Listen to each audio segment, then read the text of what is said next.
Venturepark Labs, a place to create, learn, and experiment, where potential ideas, products, brands are put under the microscope, analyzed and dissected, reassembled and perfected with one question in mind: how can it be better? How can it make our lives better, make our world better? Venturepark Labs is a place to keep pushing the potential of products and the people behind them. At Venturepark Labs, products are made in our incubator kitchen, scaled in our national 5-month accelerator program, nurtured by a dragon, supported by one of Canada's largest retail partners, and then go on to claim shelves, kick ass, and raise capital alongside 100 companies and entrepreneurs. How is Venturepark Labs able to make such an impact? It's part of something bigger. Venturepark, a business growth ecosystem. Capital, creative, media platform, strategy, mentorship, all working together. Building business, scaling business, reinventing business. A park to change the businesses that change the future. Got an idea, an ingredient, a product, a vision? We're here to push its potential.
Okay, can we hear myself now? Can we hear me? Give me a nod now.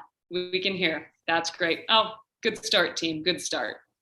Let me redo that really quickly. Hi, Canada. How are you this afternoon? Welcome to Demo Day for real this time, not the unmuted version I just currently did. I will be your host for this afternoon. My name is Kate Burness. For those of you who don't know me, I work on TSN with the Raptors and Sports Center, and they've just canceled sports for tonight. So I'm able to be here with you guys today and to do Demo Day. So today we're coming together from across the country to support the innovative and aspiring entrepreneurs in Cohort 11 of the Venturepark Labs Accelerator Program. And over the past 5 months, these entrepreneurs have done the work to prepare their businesses for the next level of growth. They are ready to push their potential by presenting to the investors, the retailers, the industry influencers, and of course, all of our viewers at home today. So we are here to help them go to the next step. But before we hear from our first presenting entrepreneur, I want to bring in the entrepreneur that started all of this. It is the founder of Venturepark Ecosystem, ladies and gentlemen, Arlene Dickinson. Good afternoon, Arlene. You also have to unmute. There you go. There you go. I mean, how many Zoom events? Hey, how many Zoom events have we done to this point where it's just like you kind of learn as you go? You'd think 2 years in, we'd figure this out, but we don't. No, we don't. But that's actually what makes it all very real. And you know what? We're actually making the entrepreneurs less nervous because, hey, they're going to see that we actually make a lot of mistakes. So it's all good. Thanks so much. This is what we do as a living. We're screwing it up. Exactly. We can screw it up. Anybody can. Kate, thanks so much for being here. And you know what? Entrepreneurialism is its own sport, just so you know. We have players on the field, we have touchdowns and goals, we have all sorts of the same kind of things that, you know, teams that get together. So I think you just need to be a commentator and on the entrepreneurial business side and come over to the fun side of sports. I'm waiting for the invite, my friend, to be quite honest with you. So I'm seeing a lot of new things, even since the last time we did demo day together. We got a new name, new logo.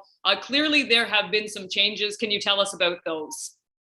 I can. Well, let me start with, I just want to start, if I can, with a couple thanks. I mean, Venturepark has really evolved since our last cohort.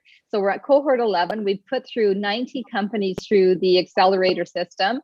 And I do want to take a moment to thank Kalyan and Mike, who have put together all of this demo day and have done so much incredible hard work to make sure that everything works well, except for the people who are speaking like you and me, Kate, who don't know how to handle a mute button. But other than that, everything is working really, really well. And so I want to thank them. And I also want to take a moment to thank all the entrepreneurs who are going to pitch today and talk about their businesses and share with hundreds of people from across the country.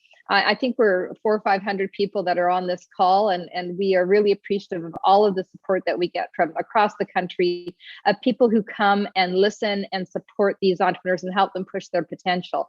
So the ecosystem that we built is all about helping entrepreneurs succeed. It is Venturepark Labs, which is the accelerator in the commercial kitchen that we have. It's 2 marketing companies to help market the companies that we invest in. It's a fund, District Ventures Capital, and it's a media company called Venturepark Voice. And all of these companies have one goal in life, and that is to help companies in the consumer goods, food, beverage, health, wellness, and personal care space succeed. So as I said, we've had a lot of really great success with the businesses that have come through our programming. Last year, they did over $160 million in annual revenues, these companies. They employ thousands of Canadians, and their products are available in over 30,000 stores in Canada and internationally, which is just phenomenal. These are all companies that came from nowhere. And have just built their business and built their passion through the accelerator program and through all the support of the ecosystem. We wouldn't be anywhere, though. I'm going to take a minute to just thank our sponsors. We've got Sobeys, BMO Canada, Air Canada, Tories, BDC, and Chartwells as our key sponsors. And we also have government partners with NRC IRAP and Prairies Economic Development of Canada. So without all of these sponsorships, we wouldn't be able to have the program we have and be able to offer the type of support we do to businesses that are in these specific consumer goods segments, where we actually take those raw ingredients that we are so good at growing in Canada and help them turn them into a commercialized product that we can sell around the world. And that is such a purpose-driven mission. I also want to take a moment to thank Jess Arcand, who is our community coordinator. She's just been a rock star getting all of the information out there and making sure everybody knows what's happening. Damien, who he continues to do an incredible job making this live format happen. And you know what, is one of the best in class, even as we were panicked because we couldn't hear you. Damien was quickly, just quietly kind of sending us notes saying, unmute your button. He was nice enough not to say dummy. Gary Hughes, who is a buyer for Sobeys, is another rock star. Gary has given tirelessly of his time and energy to the ecosystem that we have built. He spends a considerable amount of time with our entrepreneurs, and we're really grateful for what he does. And then I guess, you know, the last thing I want to do is for everybody who's on this call to say to you, we would love you to help push the potential of these 10 companies that we're featuring today. These are Canadian entrepreneurs who are really making a significant difference in Canada, who are doing everything they can to not just build businesses, but employ people, create economic value, work in their communities, create societal value, because many of them are B Corps, many of them care deeply about ensuring that they're giving back. So if you want to learn more about each of these companies, go to ventureparklabs.ca/cohort 11, and you can follow each of these companies and understand what they're doing, but you're going to hear more about them here shortly. So I think this is, that's a little bit of an intro, and thank you so much for letting me probably talk. I think I was supposed to have 60 seconds. I always talk longer than I'm supposed to. So Mike's going, okay, Arlene, cut. So okay, so you get in the cut, but before you do, Arlene, because I'm going to take up 30 more, you're a hard woman to get a hold of, and I want to be part of cohort 12. I invented this brand new product called Katie's Good Fats. I completely designed and marketed the entire thing by myself. I've got a ketogenic diet. So I'm just saying, I hope I don't get sued on this phone call this time, but I'm saying I want to be part of cohort 12. One of the things that we can do in cohort 12 is talk to you about trademarks and, you know, yes, and things like protecting your IP and making sure that you're not going to get I don't know, like, I think Susie, who started Good Fats, she might not like Kate's Good Fats. I'm just going to say. Uh-oh. She is. Yeah. I know what PI is, not IP, so we'll talk about that later. All right, thank you very much, Arlene. Now, in the past, Demo Day took place in our Calgary headquarters with some entrepreneurs and industry leaders having to travel across Canada to attend. Now, last Demo Day, Venturepark Labs was able to open this event up to the public for the very first time, and it was a monster success. Now, due to the evolving nature of the pandemic, which we all just really love at this point in time, we have decided to keep it virtual, but it comes with many advantages. So here to tell us more is the Vice President of Venturepark Labs. It is Mike McNeil. Hello, Mike. Welcome to our programming today. And can you tell us a little bit more about these changes that Demo Day has experienced and what our viewers can look forward to this afternoon? I will. Thanks, Kate. Well, everything we do at Venturepark Labs is about pushing potential, and Demo Day is no different. Last time we opened it up to the public, it was a huge success. It was so fantastic to see the Canadian public supporting Canadian entrepreneurship at that level. But of course, anything worth doing is worth overdoing, and we want to make sure that we reach as many entrepreneurs as we can. And so we're streaming live on LinkedIn, YouTube, Facebook. And if you're watching, I encourage you to share this. We want to make sure we get as many eyes as possible on these amazing entrepreneurs. We've also sent out these really amazing product boxes that feature all of the entrepreneurs that are featured here today to people in the industry that we think we can help. And if you received one, we want to make sure that you are open and really willing to push the potential of these entrepreneurs by providing a connection, opening up your network to them, and maybe follow Sobeys' lead and actually list a lot of these products because they're fantastic and everybody wins when we support Canadian entrepreneurs. Finally, to the folks at home, you play an important role as well, and perhaps the most important role. We encourage you to try these products. And if you tell us on our chats on the stream today what pushing potential means to you, you'll be entered into a draw to win these product boxes so that you can experience these products for yourself. So that does it for me. I want to make sure that we get started here today. And I think we're ready. Kate, I know you're ready. Arlene's ready. So let's start things off with hearing from two different food brands who have developed unique and equally delicious must-have products. And here to prove me right, please welcome our first presenter today, Sarah Davies, the founder of More Granola. Hi, my name is Sarah, and I'm the founder of More Granola. I've been a granola fan since I was a little kid, back when I was an incredibly picky eater and used to struggle to find foods that I actually like to eat. But I always loved granola chunks. I used to stand in my kitchen with a box of granola, shaking it, waiting for a cluster to appear that I could pick out and munch on. Because to me, nothing was better than those satisfying, crunchy pieces. But they were always so rare in the box, and I could never understand why. Over the years, I kept my eye out for my dream granola, a chunky, crunchy, and delicious snack that wasn't filled with sugar or unrecognizable ingredients. But it never came. Chewy granola bars and balls just didn't do the trick, and most granola cereal is too messy to eat without a spoon. Finally, I decided to create the product I've been missing, with a treat that is quite literally More Granola. More Granola is a line of snackable granola chunks in dessert-inspired flavors. All natural, plant-based, and gluten-free. Our giant chunks are designed for your dippable, scoopable, stackable fun, morning, noon, and night. When you have more, the possibilities are truly endless, and we hope to bring a sense of play back into healthy eating. All of our More Granola flavors are made with natural ingredients, but inspired by classic treats like pecan pie and hot cocoa. These are ingredients that are nutritious and you would likely find in your own pantry. We're a cross between granola cereal and bars and an innovation in the healthy snacking category and a standout on shelves. I started More Granola in August 2020 with brown paper bags, stickers, and the goal of confirming if there was demand in this already crowded market segment. And what I quickly heard is our customers wanted more. They told us this was the only granola they would consider eating all on its own, and orders of 10, 20 bags started coming into our online shop from all across Canada. Our customers eat more granola throughout the day, from their daily breakfast to snacks, all the way to dessert. For our retail partners, this means more turns on shelf. And with a premium price product, that's more profit per unit of your shelf space. Now, up to this point, I've been a one-woman show. doing everything from baking, packing, and fulfilling orders to sales, marketing, and, well, you name it.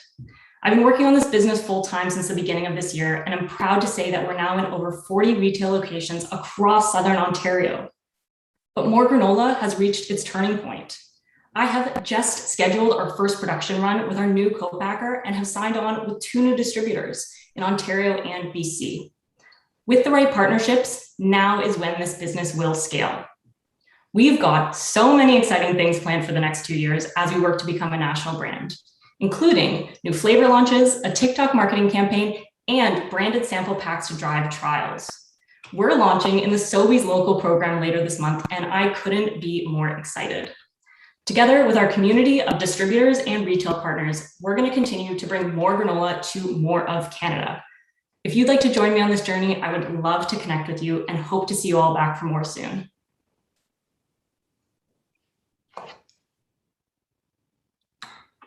Thank you so much for listening. Awesome. Well, thank you so much, More Granola. Sarah, this is fantastic, by the way. This is absolutely, I don't know if I'm supposed to be eating during the presentation. My goodness, it is great. Love the ingredients. But honestly, Sarah, I'm not a panelist, so I'm not allowed to comment that much on it. But let's bring in our panel right now. Some of our panelists for this evening. Joining Arlene, we have Serene Martin, the executive in residence for Cohort 11, Mike Fata, a mentor, investor, founder of Manitoba Harvest Hemp Foods, Gary Hughes, a local development manager and buyer for Sobeys, Dan Strasser, vice president and executive creative director at Venture Play. Let me take a bite. As well as District Ventures Plus.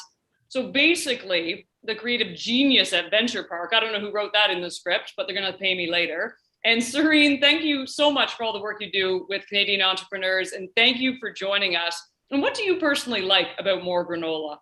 My pleasure. Thanks, Kate.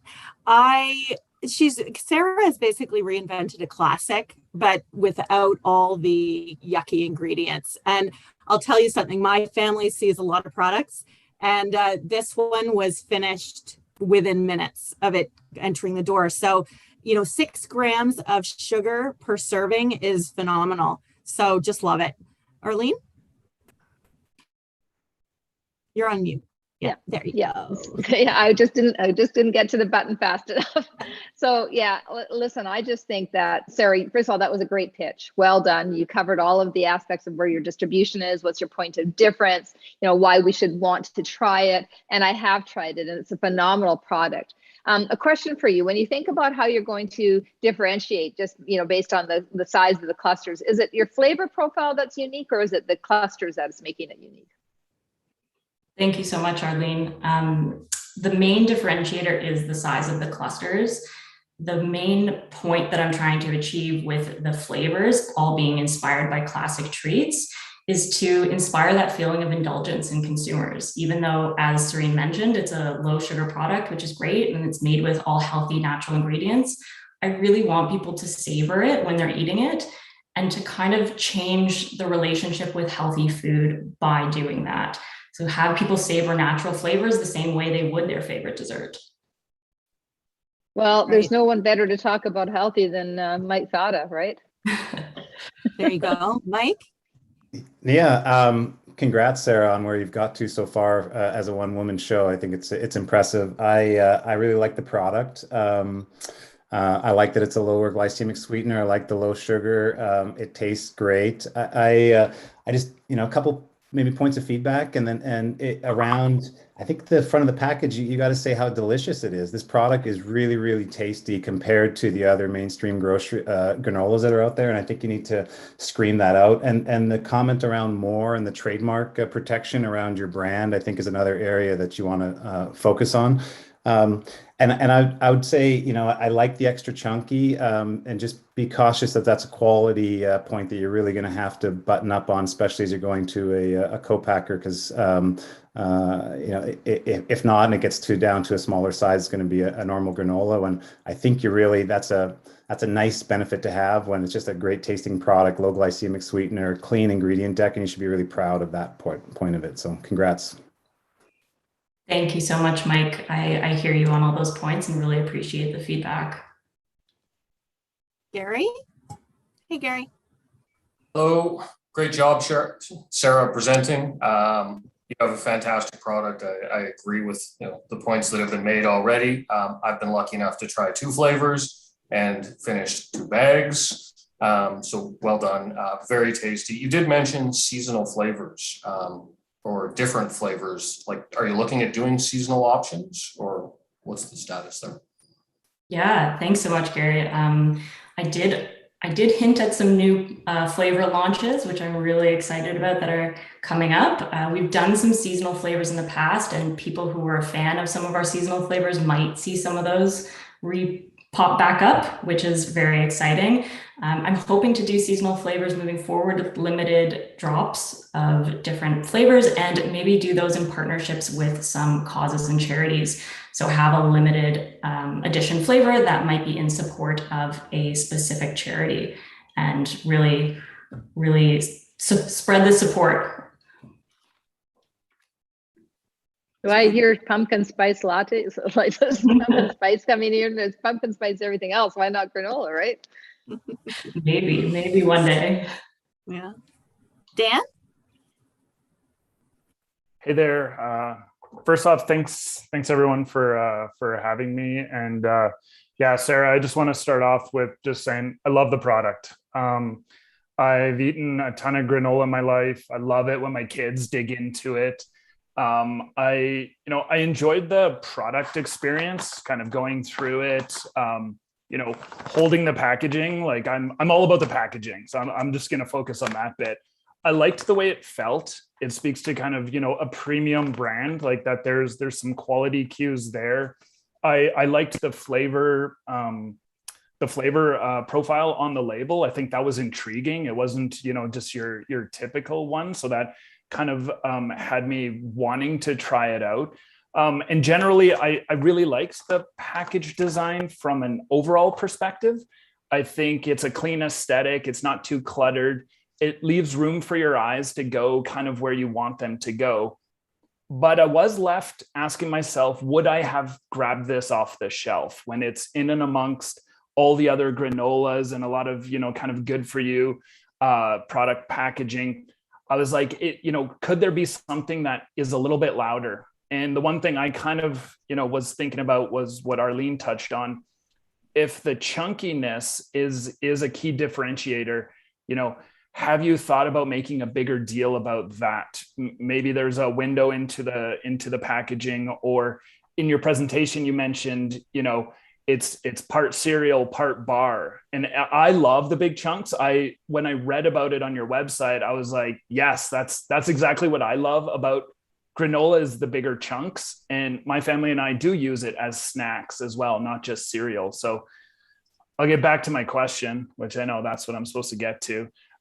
Is just, have you thought about how else you could make a bigger deal about that key differentiator of the chunkiness, both on the packaging and perhaps through your entire kind of brand story, like your website and social, etc.? Yeah, thanks so much, Dan. You hit the nail on the head. That's an ongoing journey for me, is to try and call out that differentiator. My next round of packaging actually has snackable granola chunks right on the front.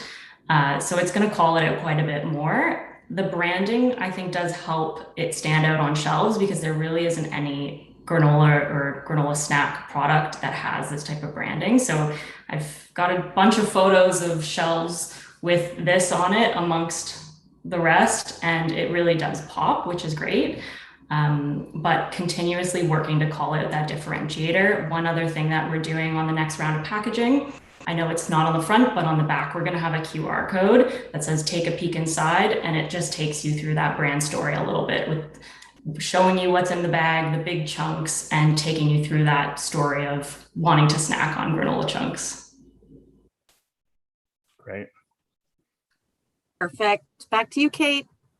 All right, thank you very much, Serene. Well, we may have found the perfect breakfast topping with more granola, but I say we don't stop there. Let's learn more about how we can dress up some of our favorite foods with our next product. Ladies and gentlemen, please welcome Anna Jane of Secret Foods. Hi, Anna. Thank you so much for joining us today. And let's once again hear from Serene.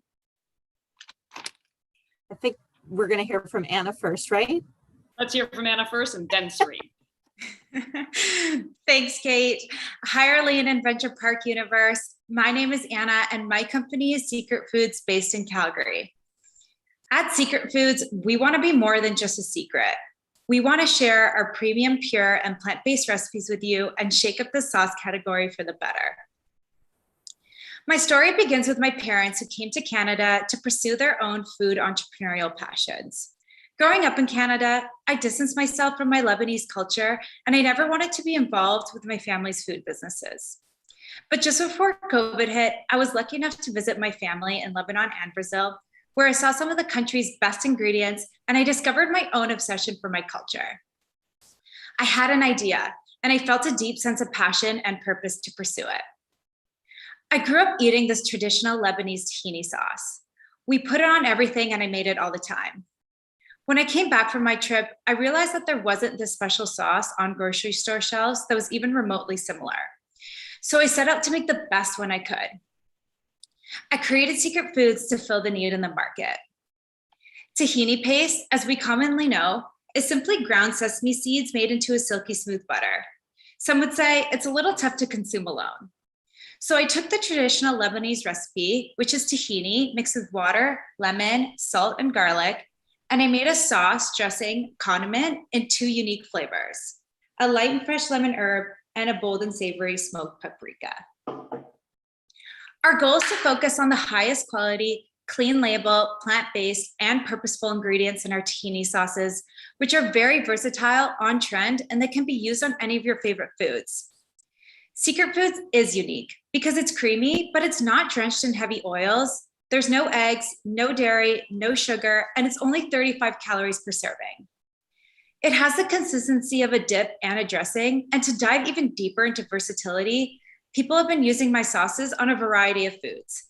On pizza, roasted vegetables, meat, fish, or any plant-based alternatives, and commonly used in a salad or a power bowl. We launched in March 2021, getting listed at all 23 Co-op Best Fresh stores, the 3 Lena's markets, and the Italian Center, all in Calgary. At the end of March, both SKUs were listed in 20 Sobeys Safeway stores in their local program, and in just 6 months, we're now at 85 Sobeys Safeways and over 120 stores across Alberta. We hired local brokers to help manage our increasing points of distribution, as we've now expanded into rural towns and continue to bring on new locations.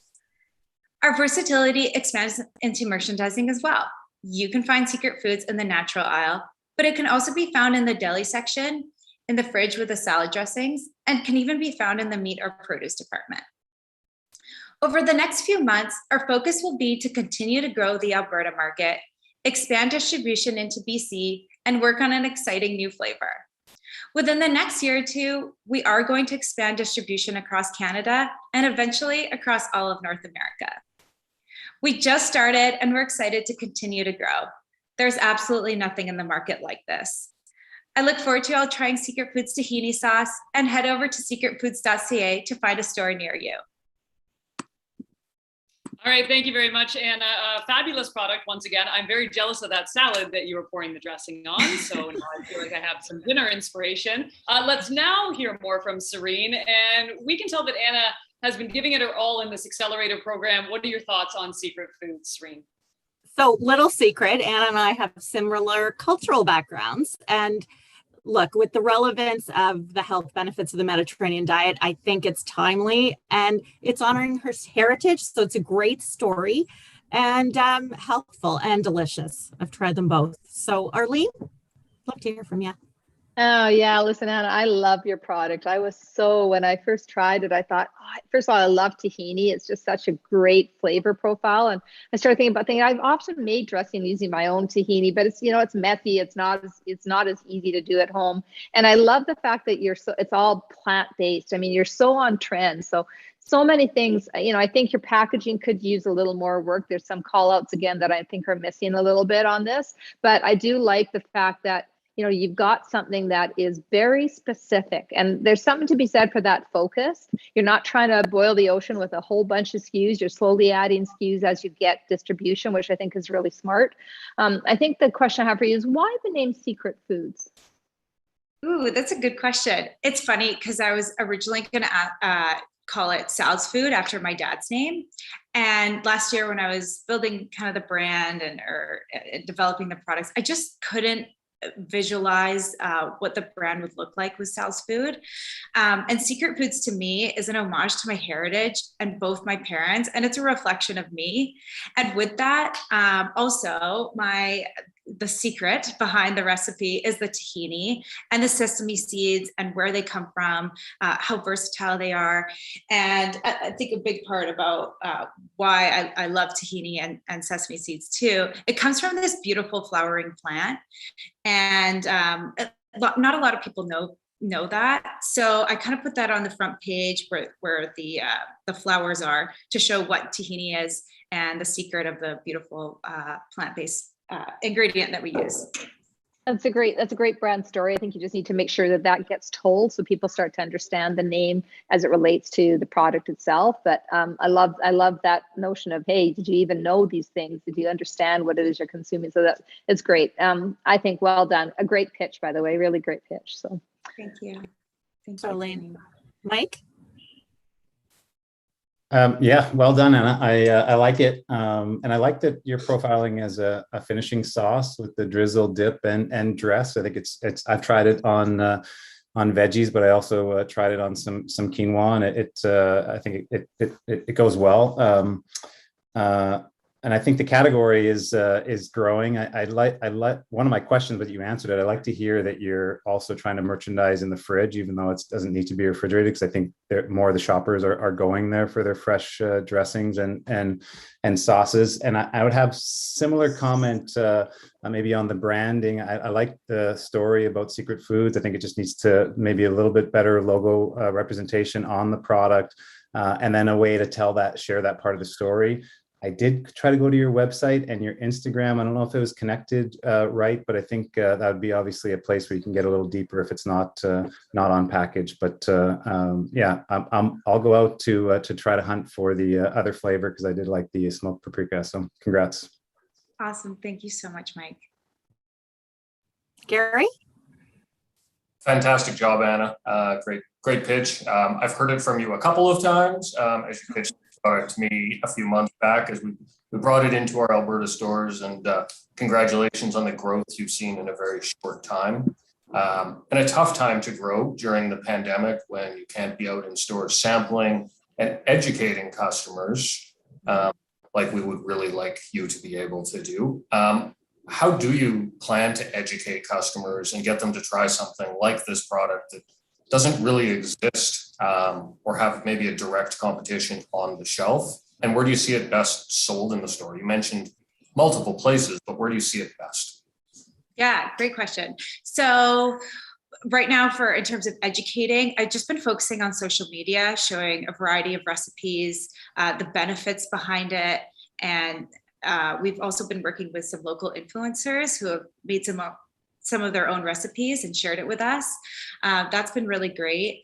Like you said, I'm not able to demo, I haven't been able to, but I am working on getting some sample size product so I can hand them out to the staff in the stores.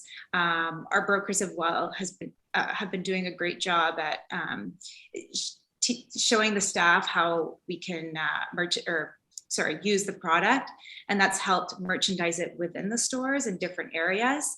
As to your question, it does best in the natural section with the other condiments and dressings, but it does do well in other sections as well, but it does best if we have our POS display in, say, the produce department or the meat department, because it shows quickly what the brand is, how you can use it, and then we usually have like a list of things you can buy it with. So that's where it does best. And if I get both section natural, my POS display, or in a cross merchandise in another area, we're doing really great. Dan? All right, unmute. And yeah, so thanks for taking us through that. I love the name Secret Foods. I know a lot of the other panelists have already commented on that. Overall, I quite like the packaging. I think there's, it's a really interesting use of typography, and there's still a good amount of white space. And I think I got the information that I needed really quickly. Quick side note, the smoked paprika, which is the one I had, tastes exactly like what you think it would taste like. Like I thought the flavor profile was so spot on. Which was, sometimes I think that's surprising with products. So kudos there. My question is also just building on the secret foods thing. I think right now, especially on the packaging and even on the website, it takes a little bit of a backseat to tahini. So I'm just curious, is that the intent? Maybe that's just right now, or have you given any thought to kind of giving secret foods, more prominence, or, like, how do you build that kind of master brand as you, I assume you look to extend into other product lines? Right. Yeah, definitely love to expand into other flavors, and it's all going to be tahini based. That is what this product is. I agree with you. I should do a better job on the website of showing how that, why it's tahini, and going into it, and then showing the products and the different flavors and the premium quality behind it too. That's such a key factor. There's so many different tahinis out there. There's so many different sesame seeds even that you can use, and just showing people why I use such a good quality should really be more on the forefront. So that's a great idea. Thank you, Dan. Thanks, panel. Thanks, Anna. Back to you, Kate. All right, thank you very much, Serene. What a fantastic round of presentations so far. By the way, I know Arlene did it earlier, but we just really want to thank our sponsors, BMO Canada, Torrey's LLP, Air Canada, BDC and Chartwells for their ongoing support of the Accelerator program.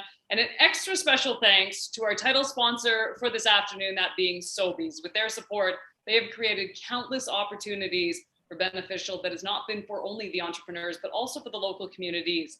And we'd like to welcome in right now Jana Sobey, the Vice President of Merchandising for Thrifty Foods and the community and field for Sobeys as well. Jana, thank you so much for attending Demo Day and being with us, and for all the support that Sobeys offers this Accelerator program. We are continuously inspired by Sobeys' commitment to support Canadian entrepreneurs. Now, all the presenters tonight are buzzing to show off their products, if you haven't noticed. Do you just have any advice for our entrepreneurs? Yeah, great question, Kate. Thanks so much. So pleased to be here, and good afternoon, everyone. It's really kind of exciting to be a part of Demo Day because at Sobeys, we're so committed to working with and nurturing thousands of small and medium-sized businesses to not just bring the very best products to our customers, but to also invest and grow our local communities. And what's really interesting and important, I think, for the entrepreneurs to know is that, at Sobeys, we do think a strong local program is one of our keys to success. And over the last 18 months, who could have predicted, but that position has been further prioritized for our customers. In fact, our local sales continue to far outpace our total store growth. And customers are continuously telling us they really want to support businesses close to home. So your brand story, your origins are so important to showcase. And the partnership that we have with Venturepark is a natural fit for us because we do have those shared goals of supporting fellow Canadian entrepreneurs and bringing innovative and exciting products to market that customers want to buy. So I'm so pleased with how the partnership's working. And the program, just so all you entrepreneurs know, really does and has proven to push potential. We're seeing a stronger articulation of that value proposition through better packaging through the program, marketing, distribution, merchandising. It's paying off. I've seen the power, and it truly has the potential to accelerate your brands. And finally, I guess the last piece I'll note is beyond the support and expertise that you guys are getting through Venturepark Labs. It's the passion, the energy, and the effort that you bring, which I think you can see in spades with our first two entrepreneurs, Anna and Sarah. And that's what gets those turns on the shelves and scales a business, I think, from being a local player to a national player and beyond. So good luck to each of you today. Can't wait to follow your journey. And also thank you to Arlene and the Venturepark Labs team for your ongoing partnership. And Jana, just one quick question too before we let you go. We're encouraging viewers to use the hashtag push local. What does pushing local mean to you, and how has Sobeys made this more accessible? Yeah, great question. Pushing local, it means everything to us. It's clearly, you know, actually part of our DNA. We've been supporting local producers for over 115 years now. And like I said, it's become only more important to the customer at this stage. So we're invested, we're committed, we're growing the program, we're growing the branding, we're growing the tools and support to nurture these entrepreneurs to really help them scale and become bigger and better and stronger, and to offer something differentiated to our customer at the end of the day as well. Awesome. Well, thank you so much, Jana. The act of shopping local can make a huge impact in the community. And we just want to thank you, our audience, and all of our sponsors for supporting Canadian entrepreneurs who are pushing their potential in a business terrain that is not always easy. So we also have some exceptional giveaways in the partnership with Sobeys. How can you win, you ask? Well, we are asking you to hashtag push local with our poll, and we'll make that available in the chat on our social channels. You can pick from the list of local brands and shout out a few of your favorite, and you can win a voucher towards your next shopping spree at Sobeys. Again, use the hashtag push local, and we will have 15 lucky winners tonight.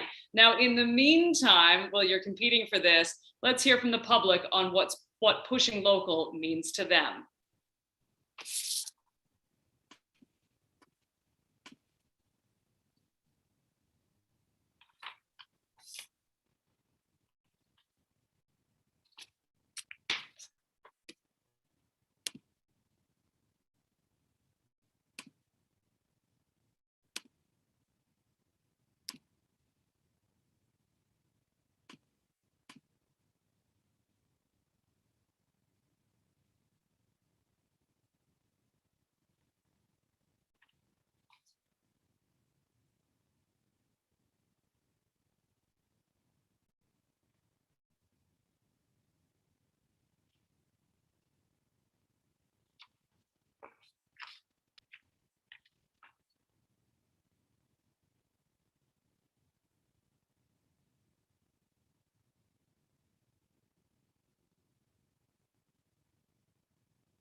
Well, it looks like the next round of entrepreneurs are ready, but our panelists may need to take a quick break from sampling during this next product pitch.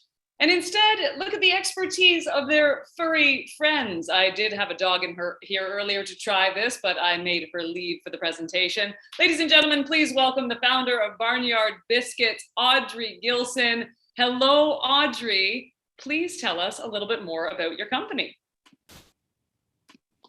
Hello. My name is Audrey Gilson, and I'm the founder of Barnyard Biscuit. I am a gourmet pet bakery that creates nutritional snacks, not occasional treats.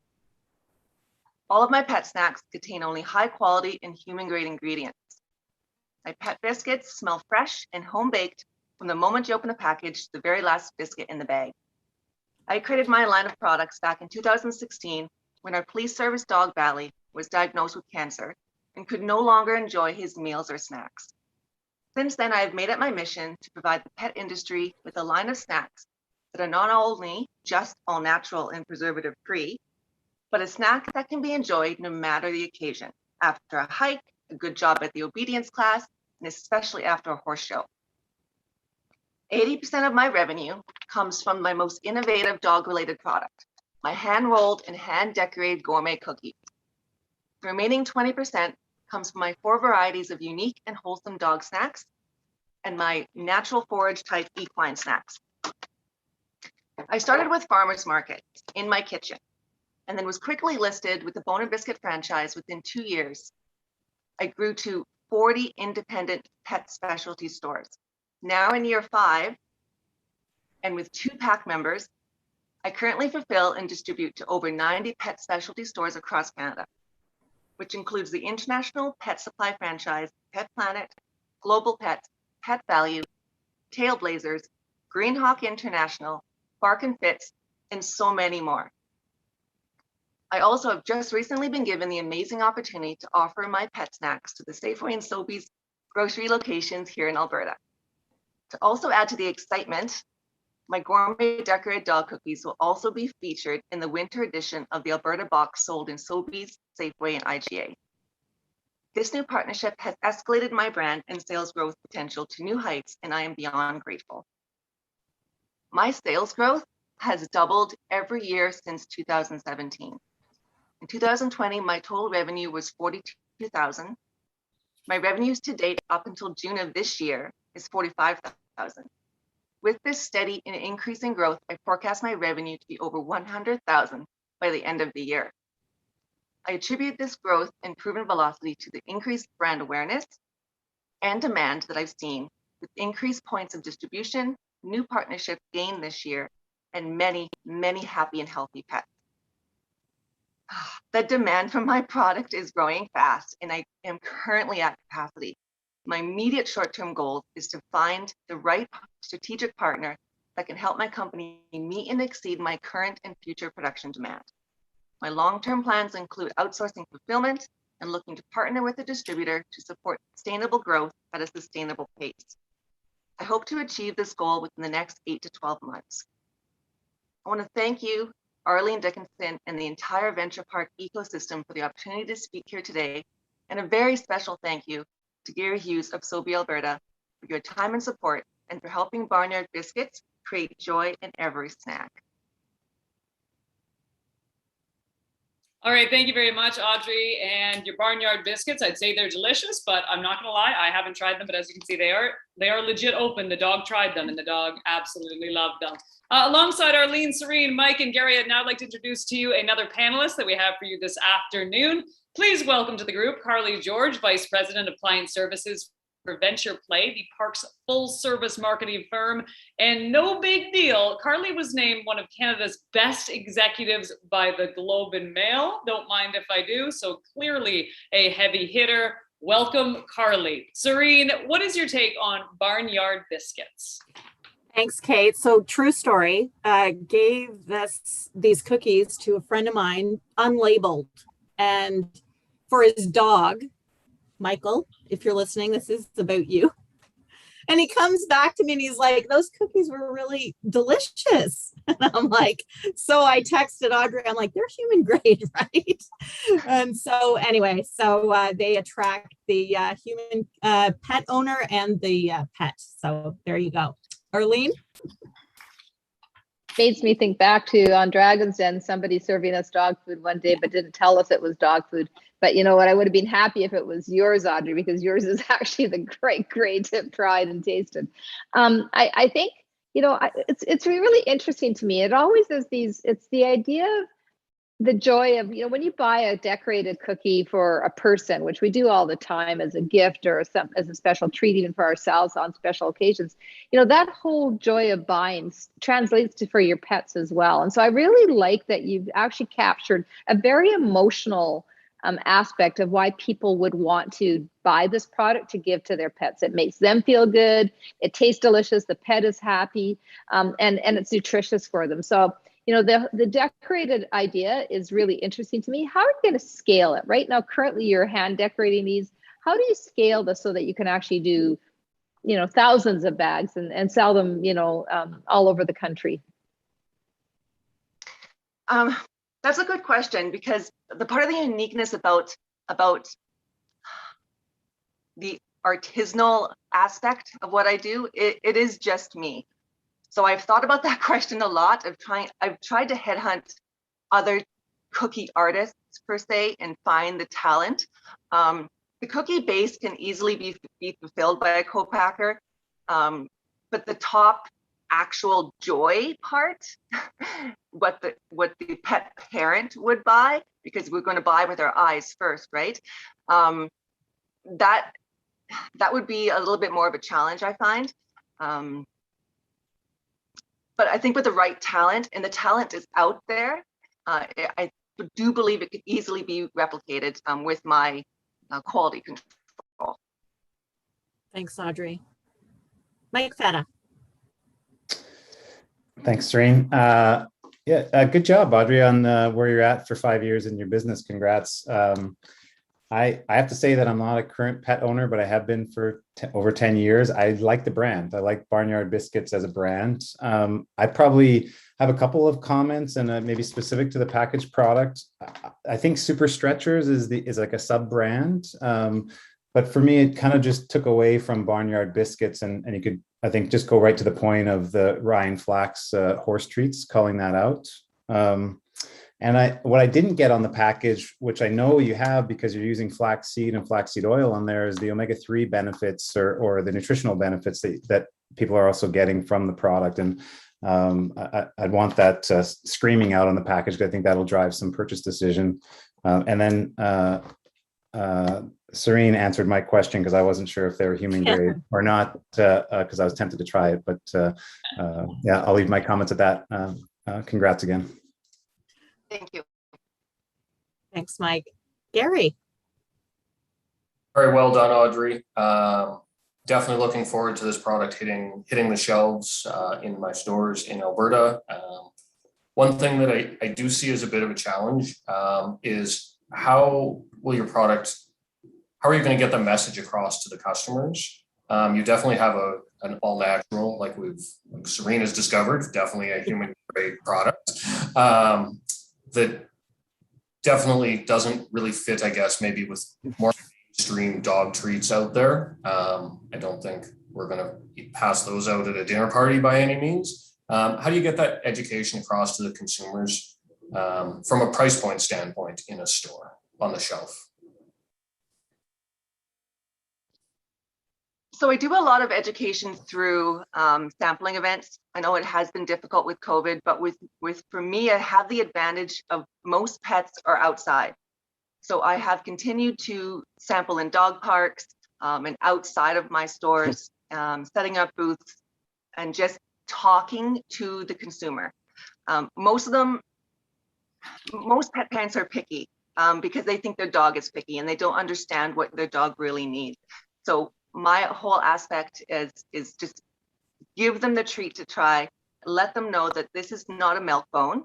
This is a recipe panel that is fully integrated to feed the whole dog, not just the dog's stomach, like a traditional treat. So the whole education process, back to your question, is just physically talking to them, doing sample days, setting up events, and just boots on the ground, basically. So, and that gives it the premium price point once they know that it's not a milk bone, it's quality, human grade meat ingredients. Awesome. Thanks, Audrey. Hey, Carly. Hi. Can you hear me? Yeah, perfectly. Perfect. Great job and congratulations on all your success to date. I'm not a pony or a horse, so I didn't try this either, but it did look delicious. And I love that you have the visual appeal of this. Some feedback on your packaging would just maybe be able to showcase that a little bit more, because I do think that's why people will pick it up and buy it for their pets. You're in an extremely competitive category, so I still have a hard time figuring out what your differentiator is and how you're going to stand out, because there are a lot of competitors going in the more healthy, better for you space with their pets, and making it human grade as well. So if you can keep at trying to figure out how you're going to stand out, I think that would be great to help people pick you up.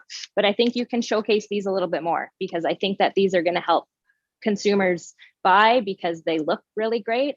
I do worry about being able to scale, to Arlene's point, because if you're doing it right now, it is something that is going to be extremely hard to manage as you build. And that's it. Thank you for that feedback. Thanks, Carly. Back to you, Kate. All right, thank you very much, Serene. Now I'd like to introduce a team of entrepreneurs who have set out to push their impact even further in the market, not only with their product, but also with their vision of sustainability. Ladies and gentlemen, please welcome to Demo Day, Justin, Tyler, Adam, and Eric of Justo Craft Dips. Hello, gentlemen. Let's hear the story behind Justo. Hi, Kate, and hello, Venturepark and honored guests. My name is Justin Kopetsky. I'm the CEO, chef, and one of 4 best friends that founded Vancouver Island's most exciting up-and-coming plant-based dip brand, Justo's. I'm joined today by Tyler Hosey, our head of sales and finance, Adam Conlon, our head of marketing and branding, and Eric Taconia, our head of operations technology, who is currently actually out fixing our broken down delivery van. Justo's was born from frustration with plasticky, bland, highly processed dips, in combination with a burning desire to provide people with sustainable, drop-dead delicious, and community-supporting snacks. Our vision is to influence a new industry standard that prioritizes extended producer responsibility, environmental stewardship, and community impact. We progress from potlucks, parties, and home deliveries on an Instagram page to the busiest farmers market table to consistent sell-through at 75 grocery stores across Vancouver Island in less than 2 years, all throughout a pandemic. We're now looking to add strategic partnerships and relationships as we expand to the mainland and carve out our share in an ever-expanding plant-based dip market. What started as a brand of unique flavors of hummus sold in little paper cups has evolved into serving a variety of flavor-packed plant-based dips that are locally sourced, processed with upcycled ingredients, crafted with no artificial preservatives, and packaged in trendy, reusable glass jars. Now, we've had a strong entry point into the market with our current line of truffle, lemon cumin, and chipotle hummus, a fresh mango jalapeno salsa, and our beloved plant-based ranch dip. We have an excess of innovative and exciting dips that we can't wait to bring to market in the near future, along with a spicy packaging refresh. Thanks, Justin. Our leadership team consists of young, driven entrepreneurs who have expertise in various fields. The ability to collectively communicate, be vulnerable, respect, and challenge each other is what will drive us to greatness. The 4 of us share a mission of creating high-quality plant-based products that leave a positive impact on our community and a minimal impact on the environment. We're achieving this through our Hummus Helps program, which has seen us donate over 2,500 pounds of hummus to local vulnerable populations. Our jar return system that has seen us reuse over 12,000 jars, and our upcycle program that has seen us replace countless liters of water through repurposing our ingredient byproducts. With 36% of Canadians buying more plant-based products this year, and 38% looking for more products with sustainable packaging, we're very much on trend. We have over 75 accounts waiting for our supply chain capacity to explode later this year, which will instantly double our vendor number. This includes Thrifty's Buy Local program and Nesta's Markets, and up next, the broader Sobeys Group and Save On Foods. We're currently in negotiations with co-packers and distributors and have received capital to fund our supply chain expansion. By November 2021, we'll have an order of 100,000 jars landed, a co-packer with capability to supply right across North America, and multiple channels of distribution, including partners willing to facilitate our jar returns. With this model in place, we'll be able to replicate it anywhere in the world. So next up, across Canada, the west coast of the US, and then the sunny beaches of my home, Australia. Please let us know if you'd like to help us positively influence the landscape of consumer packaged goods forever. Thank you, Kate, and I believe I'm handing it over to Rob.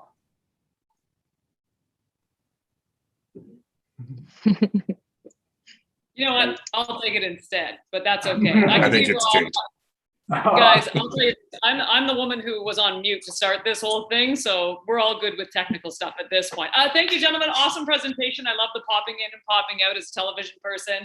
Joining Arlene and Carly, we have a few more new faces here on our panel. Please welcome Rob Cohort, who you guys mentioned, our newest executive in residence for Cohort 11 Venturepark Labs board member, Craig Hanna, who is also a food industry advisor with Clearview Advisory, and also Glenn Price, president at Sunterra Quality Foods Market in Calgary, Alberta.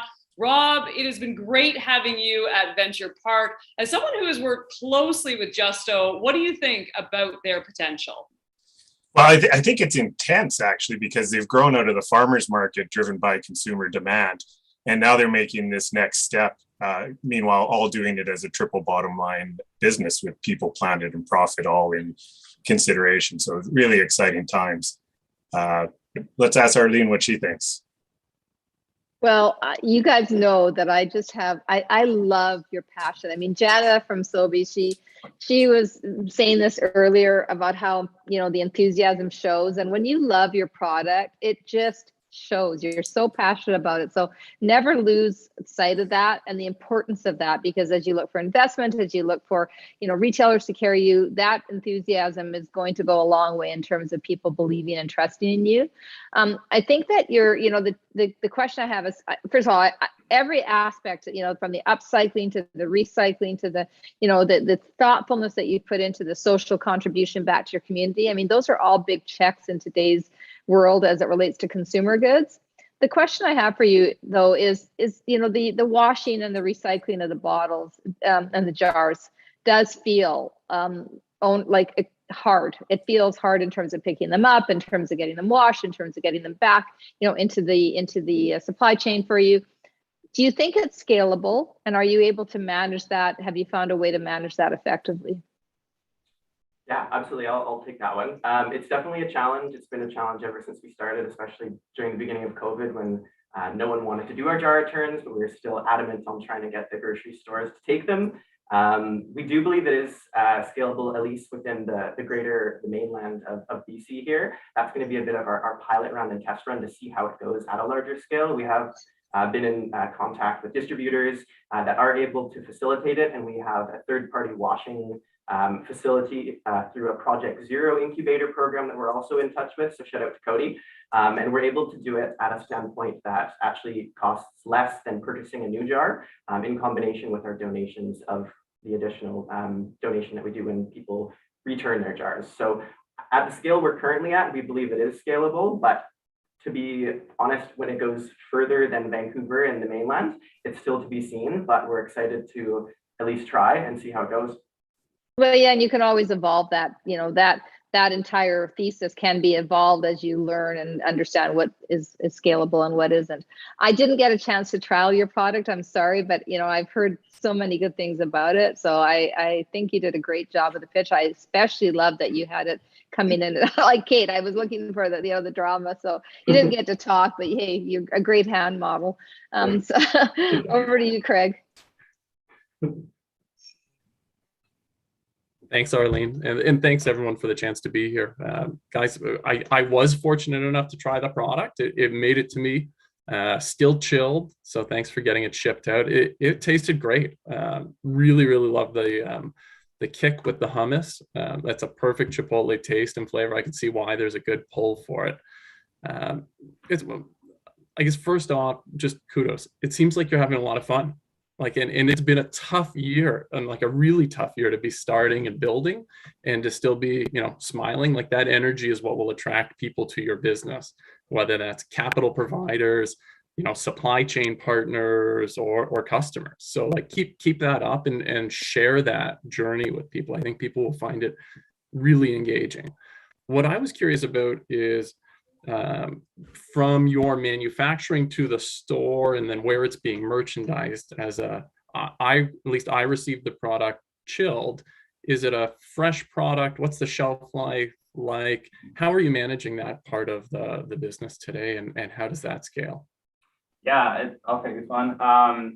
Definitely been a challenge for us because we don't use any artificial preservatives. So the hummus refrigerator is about 4 weeks right now. Justin has been super creative and has started to make some plant-based aioli dips that last for 3 months already. The exciting part about the expansion and the strategic partners that we're bringing on board is that the next phase should extend that shelf life out to 3 or 4 months immediately through the machinery and processes available through them. And that's where having an engineer on board is really handy to liaise with them for the expansion. In stores, yeah, refrigerated good. But in the future, I think, yeah, there are some scale opportunities for some ambient products that we still may refrigerate like Anna has before. But yeah, we're into that next stage that'll hopefully open that door from a shelf life perspective and mean that opens up to other parts of Canada and the rest of the expansion plan. Great. Thanks. Thank you for your feedback as well, Craig. Really appreciate it. Yeah, thank you.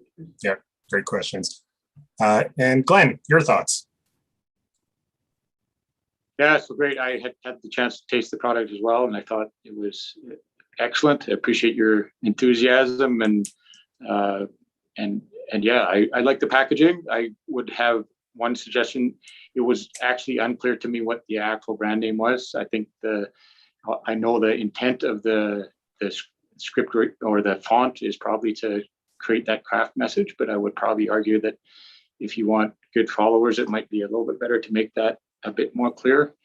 And I guess my main question, so it's kind of a follow on from Craig, is that, of course, we're all about fresh, and we see the market as being quality driven by fresh. So, but I also agree that that's probably the most challenging area of the wider chain groups, merchandising and organization and shelf space, and also the challenge with respect to how those items are priced. So maybe you could just speak to where you're feeling you'll be positioned in the market price-wise, because of course the other disadvantage of going ambient or shelf stable is that that's a highly competitive market on that grocery shelves from a pricing perspective. So yeah, my questions are in and around there. Where are you seeing yourself end up with this product and priced relative to a pretty crowded category?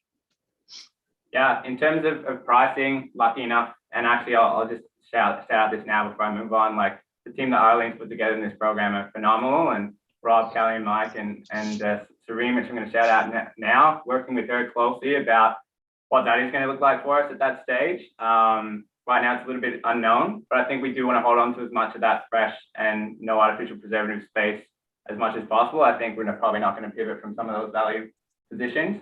So if that means that we don't shift too much into the ambient space because we can't for those reasons, then we'll maintain that. But we do think about what we're offering in terms of the sustainability and community aspect. We will price that in a premium range for us as well. I've started to do some analysis this week, thanks to Rob and the homework that he gave me to really start analyzing this space for our next phase. So I think, yeah, that right now we're probably about 10-15% premium compared to like brands, but I think that'll grow as we continue to make a larger impact outside of just the product that we have.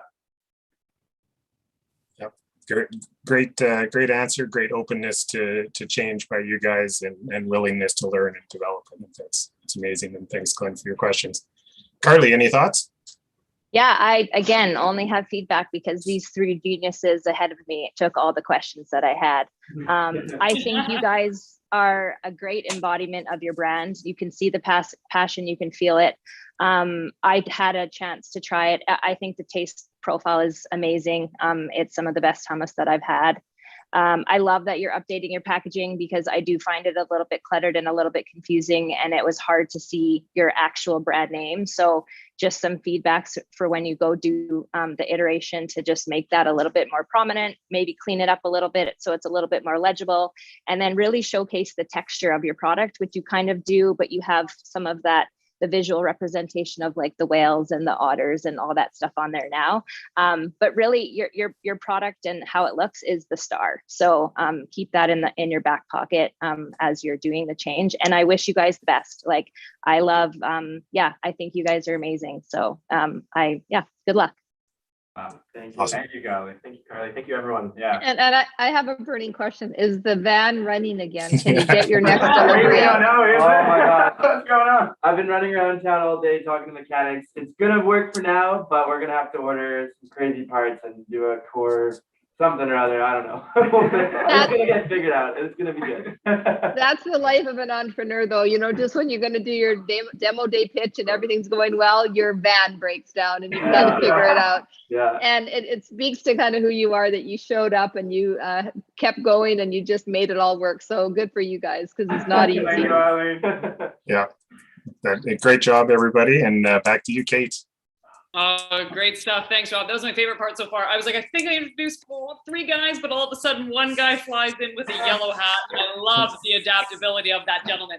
All right, so Venturepark Labs love nothing more than seeing these entrepreneurs successfully graduate the accelerator, but their journey will not end there. It is just the beginning, and as we all know, there is no limit to where these companies can go when they continue to push their potential post-program. Now, one notable example is Shelby Taylor from Chickpea Pasta, who we caught up with this past week to hear more about her inspiring entrepreneurial journey so far.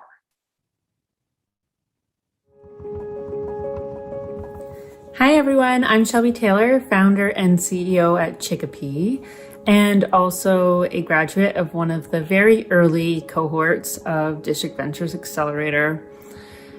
There are so many ways that Chicopee has had to push potential over the years. I think of the early days and, just when you have an initial idea and you're trying to take the potential of that idea and push it to customers and investors, new people that you're trying to recruit to your staff. You're constantly trying to push potential as an entrepreneur. But I think when I really think of how we've done this over the years, I think about how we've really dug inside ourselves and pushed our own potential. For myself, I have accomplished things that I never, ever thought possible.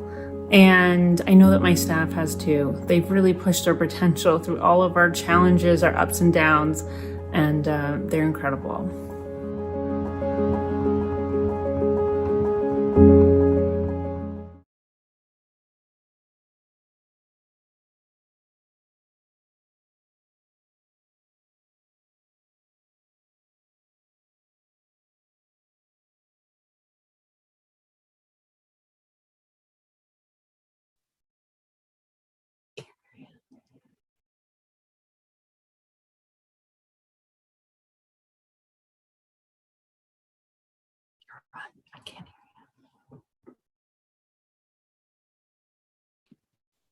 Let me try that one more time. Thank you very much, Shelby, for sharing your story with us. We applaud you for all your success with Chicopee pasta. I was saying that my nutritionist swapped this out a few years back for me, and it was one of the best changes I've made in my diet. Just a reminder that if you want to learn more about the entrepreneurs we have featured for today, as well as past cohort companies, you can find more information at ventureparklabs.ca. Now, with many of you watching Demo Day, let's throw it back to you viewers and find out how things are progressing on our social channels. And here to give us an update, it is Jess from Venturepark's Labs Community Coordinator. Jess, what are some of the viewers saying at home to this point? Thanks, Kate. First off, I just want to commend you on being an incredible host. Zoom is not easy, but you're doing a fantastic job. All of our panelists, our entrepreneurs today are doing such a great job. And I also want to give a huge shout out to the viewers who are watching the stream right now and keeping our socials so lively. I'm loving the engagement and everyone who's sharing the hashtag push potential, opening up about what that means to them. It's really inspiring and a big reason why that statement means so much to us here at Venturepark. So keep up the great work, share your stories, keep shouting out your favorite local brands. I've heard Drizzle Honey being mentioned, Kind Laundry, and the cooking staple Bow Valley Barbecue is really popular on the poll. So keep it coming. Let's inspire each other to continue pushing our potential and win some prizes. Awesome. Thank you so much, Jess. Now we're still live here at Demo Day, and we have more prizes to give away, including a few sample boxes that our panelists also have in their hands right now. They could easily be yours by filling out our current poll or sharing in the chat what hashtag push potential means to you, which we've been witnessing tonight with all our incredible entrepreneurs.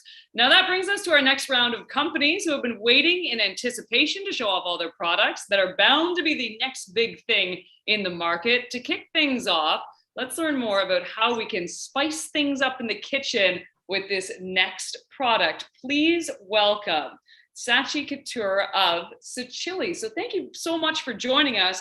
I got your product, and I must say, I'm not going to scoop it out onto my fingers, but this was absolutely fantastic on a little bit of baguette when I tried it. Fabulous product. Thank you so much. I'm glad you approved. Okay, great. So I will get started. Obsessed, flavor explosion, perfectly balanced. These are some of the words our customers use to describe Sichili. Hello, Arlene, Venturepark, and featured guests. My name is Sachi Couture. I'm the founder and chief flavor officer of Sichili, a new flavor company entrant in the Canadian market. So what is Sichili? Sichili is an innovative line of chili-infused toppings. Our products are all natural, organic, gluten-free, and vegan-friendly. Our toppings are slow roasted to create an addictive balance of heat, savory, and sweet with a crunchy texture. Think of Sichili as a flavor tool that elevates your meals without changing the core ingredients on your plate. So my journey started with my South Asian roots, which exposed me to spice and flavor at an early age and expanded my desire for global flavors. As a busy executive and mom, I wanted a simple, ready-to-eat clean product that could be seamlessly added to my everyday meals. Unfortunately, the market had very little to offer. So I used my 25+ years of helping build high-growth companies as a springboard to bring Sichili to life and created a product offering that transcends cuisines and instantly elevates any dish. So we currently have 3 SKUs: Sichili Original, Sichili Smoked Roasted Red Pepper, and our new superfood Sichili Chia Goji Moringa. Think of our toppings as a flavor hack. You simply open the jar, sprinkle our toppings onto your favorite everyday foods. For breakfast, the Gags avocado toast. Add Sichili to your vegan bowl as you head into lunch. Why not sprinkle Sichili on your popcorn as an afternoon snack? Or for dinner, add Sichili to your grilled veggies, tacos, pasta, and our fan favorite, pizza. As an Instagram follower recently shared, they tried Sichili as a rim on their Caesar glass. As you can see, Sichili applications are truly endless. So we jump-started Sichili 2 years ago on a part-time basis to address a gap in the market. I often refer to the chili category as the sea of sameness. Most products in this vertical offer one-dimensional flavor profiles with mediocre quality ingredients. As a health-conscious consumer myself, I saw an opportunity to disrupt. Our target consumer spans from millennials to baby boomers. They're health-conscious, love food, are open to new flavor experiences, and are willing to pay a premium for high-quality products. So let's get into some industry insights. Specialty foods are going 3 times faster than conventional food categories. According to a recent Mintel study, the top 5 reasons for trying specialty foods across generations are interesting flavors, simple, clean ingredients, superior quality, authentic ethnic flavors, and locally produced. Sichili delivers on each of these key attributes. We're certainly sold across 40+ retailers in Ontario and through a variety of e-commerce channels, and recently joined the Sobeys local program. Our products retail for $7.99 to $9.99. We are hyper-focused on expanding our distribution in Ontario and replicating this market strategy across Canada. Growth goals for the next 12 months: expand Canadian retailer footprint, increase D2C, continue to invest in social media and marketing efforts, and broaden Sichili's brand awareness. We are so excited to have completed this leg of our Venturepark journey and look forward to leveraging our new industry partnerships to support Sichili's growth. Thank you again for your time. And remember, with Sichili in your kitchen, salt and pepper have never been so jealous. Thank you. It's all the jealousy at this point. Thank you, Sichili. So let's assemble our panelists. Joining us are Arlene, Rob, Craig, and we've also added a few more industry experts to the bench. Joining us is Michael Rose, Director of Category Management at Ontario Grocer Metro Incorporated, and Joanna Track, Vice President of Executive Publishing for Venturepark Voice, our community of editorial experts at Venturepark. So Rob, what stood out for you in Sichili's presentation? When it comes to spice, you had me at hello. I was sold, but really the flexibility of your product while delivering a complex flavor, I think is just awesome. But really, enough about me. Let's ask Arlene what she thinks about it. Well, I love the product. I'm a huge fan of spiciness, and I thought it was such a unique flavor profile. And as you know, one of the people that work with me was a huge fan of this long before he knew you were involved in the accelerator, and told me, he says, this is the best product. I put it on absolutely everything. And so he was right. It's a fabulous product. And I love that you're kind of reinventing the whole way people can think about changing flavor profiles in their snacking with, on crackers or with cheeses or, as you said, with a variety of different things. And I like the salt and pepper could get jealous. The 3 different SKUs is good. You've got 3 different flavor profiles, which I think is really important. Do you think that people are going to understand what it is? And do you think they're going to be able to, use it for the versatility that it's good for? Do you think that, how are you going to get them to understand that? Yeah, it's a great question, Arlene. We, even before we actually launched the product, we really thought through, how are we going to educate? How are we going to get people to really appreciate? Because it doesn't belong in the spice aisle. It's a ready-to-eat flavor product. So where we kind of strategically sort of wanted to reinforce that is actual placement. So the product right now, it's really it's in 3 sections. It's in the prepared foods. It's in the deli section, and it's actually in the produce section, root vegetables, broccoli, vegetables. And what we actually did, to take it one step further, I do want to show this to you. We actually created a really innovative box and packaging that actually gives you the food inspo. There's a visual, and our litmus test was, as a consumer, if I'm walking by, will I know within 3 seconds what this product is? And this was the essence of the design of this package. So this was actually customized for Sobeys. And so obviously we can't sample right now. So this was kind of our workaround, but yeah, there is definitely education. The other piece that I can highlight is on the social media front. We have a lot of influencers showcasing Sichili recipes, inspiration, how are they using it? And so hopefully, I actually think that influencer strategy is going to educate people more perhaps than in store. And lastly, I've got 2 little samples. So we just came up with these as sort of, again, a workaround into not being able to sample. So I'm hoping we can give these out to customers as well. Awesome. Thanks, Arlene. And Craig, some thoughts from you. Thanks, Sachi. Thanks for sending some samples my way. That was I can see the versatility, and I think therein lies the challenge. And Arlene said hit on it. So I was curious, as you're thinking about kind of building a community around this of people who are going to advocate and teach others about how to use the product. What seems to be resonating? What are the channels you're looking at? How are you engaging with them? Is that something that with more support, whether that's financial or resource time to allocate, that you think you can continue to build on? Yeah, so thank you for that. Yeah, I mean, this in itself is where the challenge, when you innovate and you're thinking outside the box, there's this whole education element. I think definitely, I think social media, like we haven't even hit the tip of the iceberg. I think if you look at TikTok and other channels that are really, really accelerating that whole education piece, I think that's something that, you know, we're now starting to think about. There's traditional marketing and education. How can we be different? I'll give you an example. We're doing a food truck event. We're actually hanging out with a food truck this weekend in front of Cheese Boutique. And part of that education, we're hoping, is we're going to be there. We're going to kind of showcase other foods and how you can pair it. So it's definitely something we have to do. But one thing I do want to point out, I don't know if you've seen the lid of our product, but it's actually got a food inspo. And we have a lot of customers coming back to us saying, oh yeah, actually every time I open it, I get a little bit of inspiration from the lid in terms of how to use it. But yeah, we're going to have to continue to get creative on that. Thank you. Oh, I really like that. I think as you end up with people trying to eat more plant-based foods and more whole food products, they can kind of be bland. So being able to make those a lot more exciting is, I think you've got a real opportunity in front of you. Yeah. Okay. Thank you so much. Thanks, Greg. Lots of opportunity for sure. Let's get Michael's ideas. Yeah, good afternoon, everyone. Thanks for welcoming me back.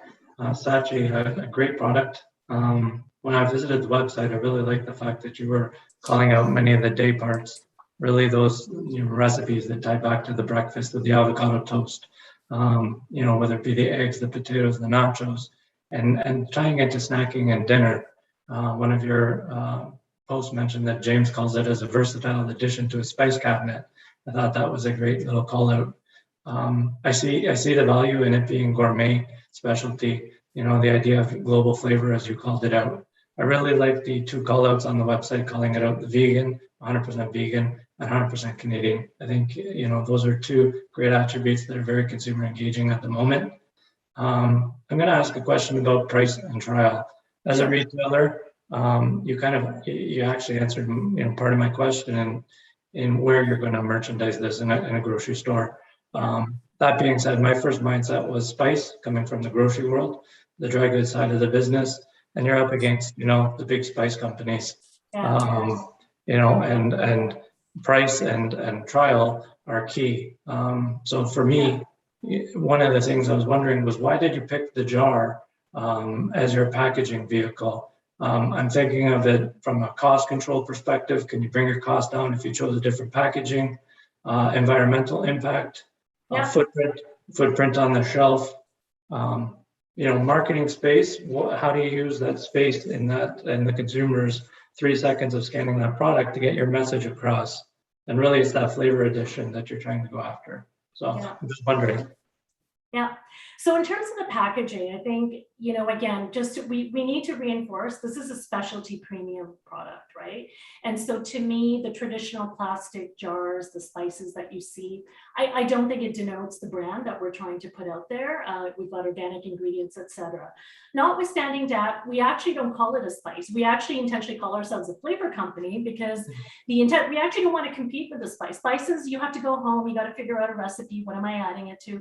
Sichili is actually a ready-to-eat product, so it's more akin to your tapenades and pestos and olives and, you know, antipasto. So that to me is kind of where the consumer, the Sichili consumer, is shopping.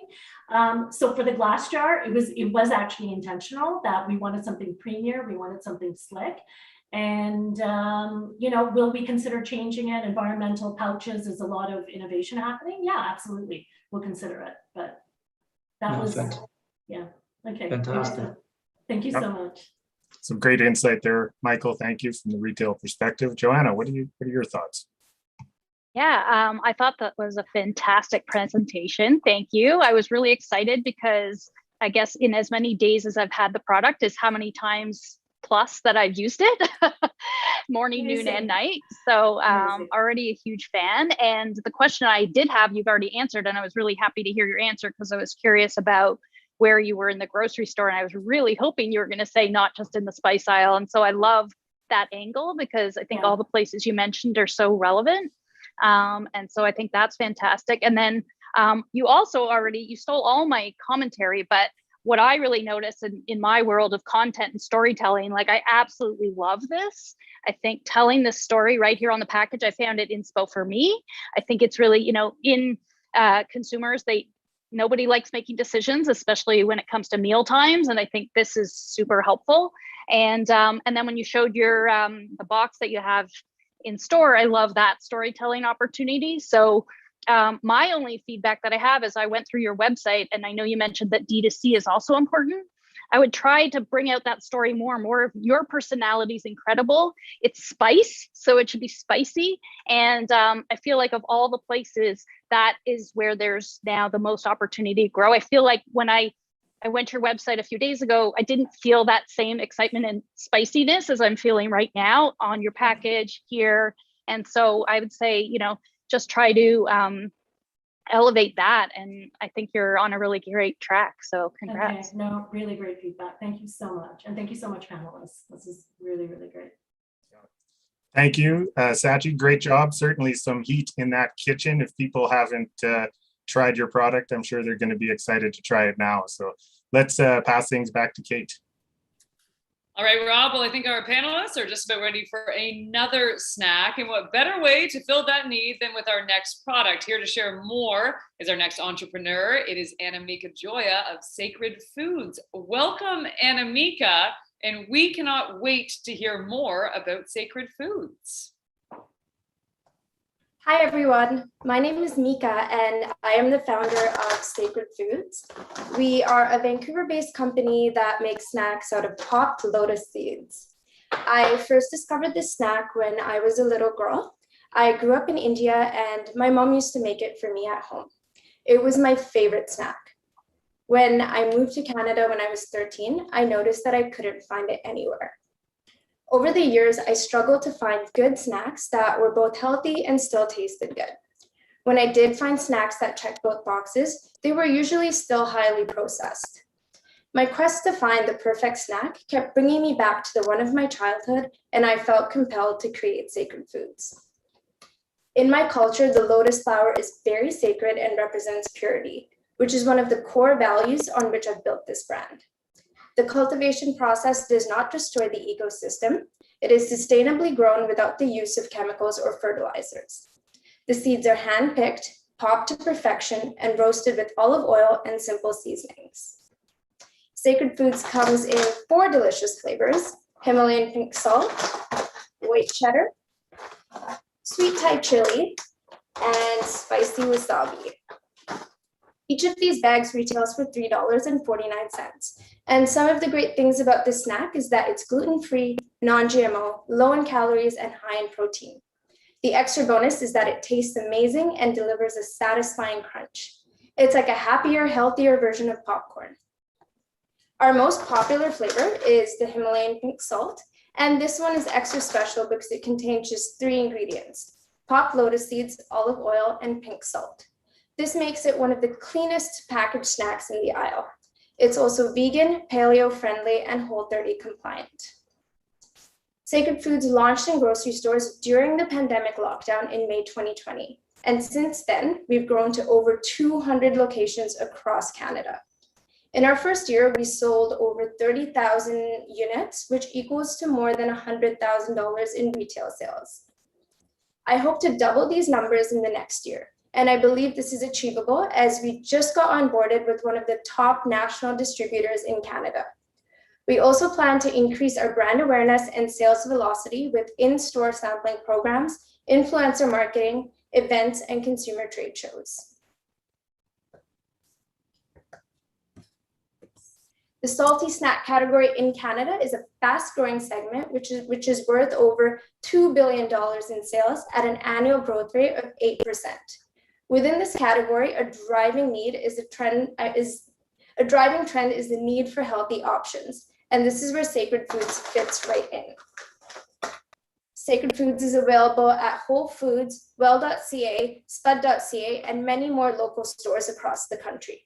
I look forward to you trying Sacred Foods at a store near you. Thank you. All right, thanks very much, Mika. I gotta say, I need stuff like this on set all the time at work, so super, super, super convenient. So let's hear from our panel. Joining Arlene, Rob, Michael, and Joanna is Brian Refuse, Vice President at Acosta, one of the largest CPG sales brokers in the world. Rob, you've had a chance to see Sacred Foods grow and score some huge wins just over the past few months. How has Mika progressed throughout the cohort? Mika is a natural entrepreneur with a can-do attitude. Nothing stops her.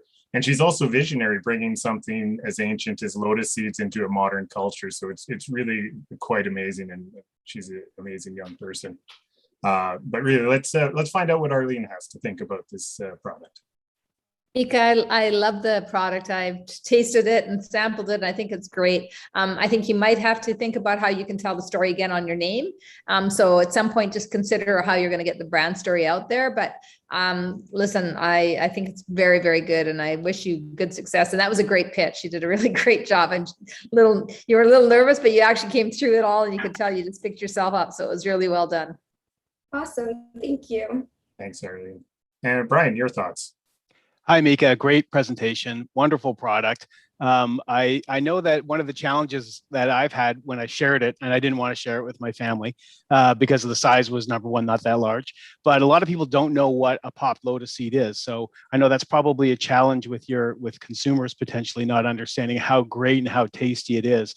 And I'm wondering, with your small format that you've chosen, I think it's 40 grams, have you ever given some consideration to larger size formats so that more mouths can try it, more people can try it? And I'm also double question, where would I find this in the store? Would this be sort of an impulse front end item, or would this be in the snacking section where maybe a larger format might be better?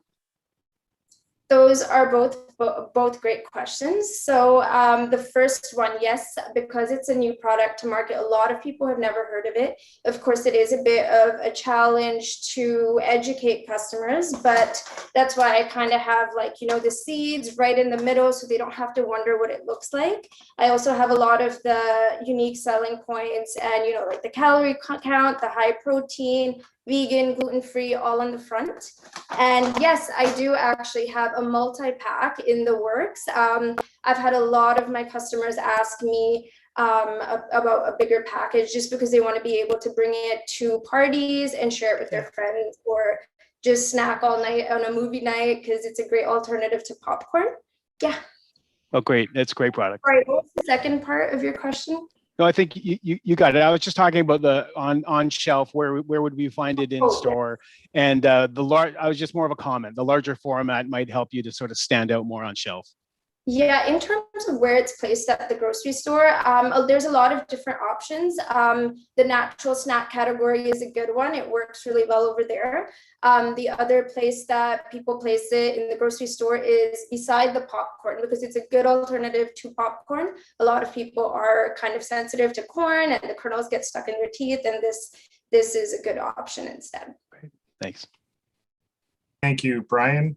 We'll go to Michael next. This is kind of a new thing for me. Michael, what are your perspective on this from a retailer? Yeah, you know what? It sounds very intriguing, the whole thing of an Asian water lily seed being popped. It sounds sustainable to me. It almost sounds like the cranberry story.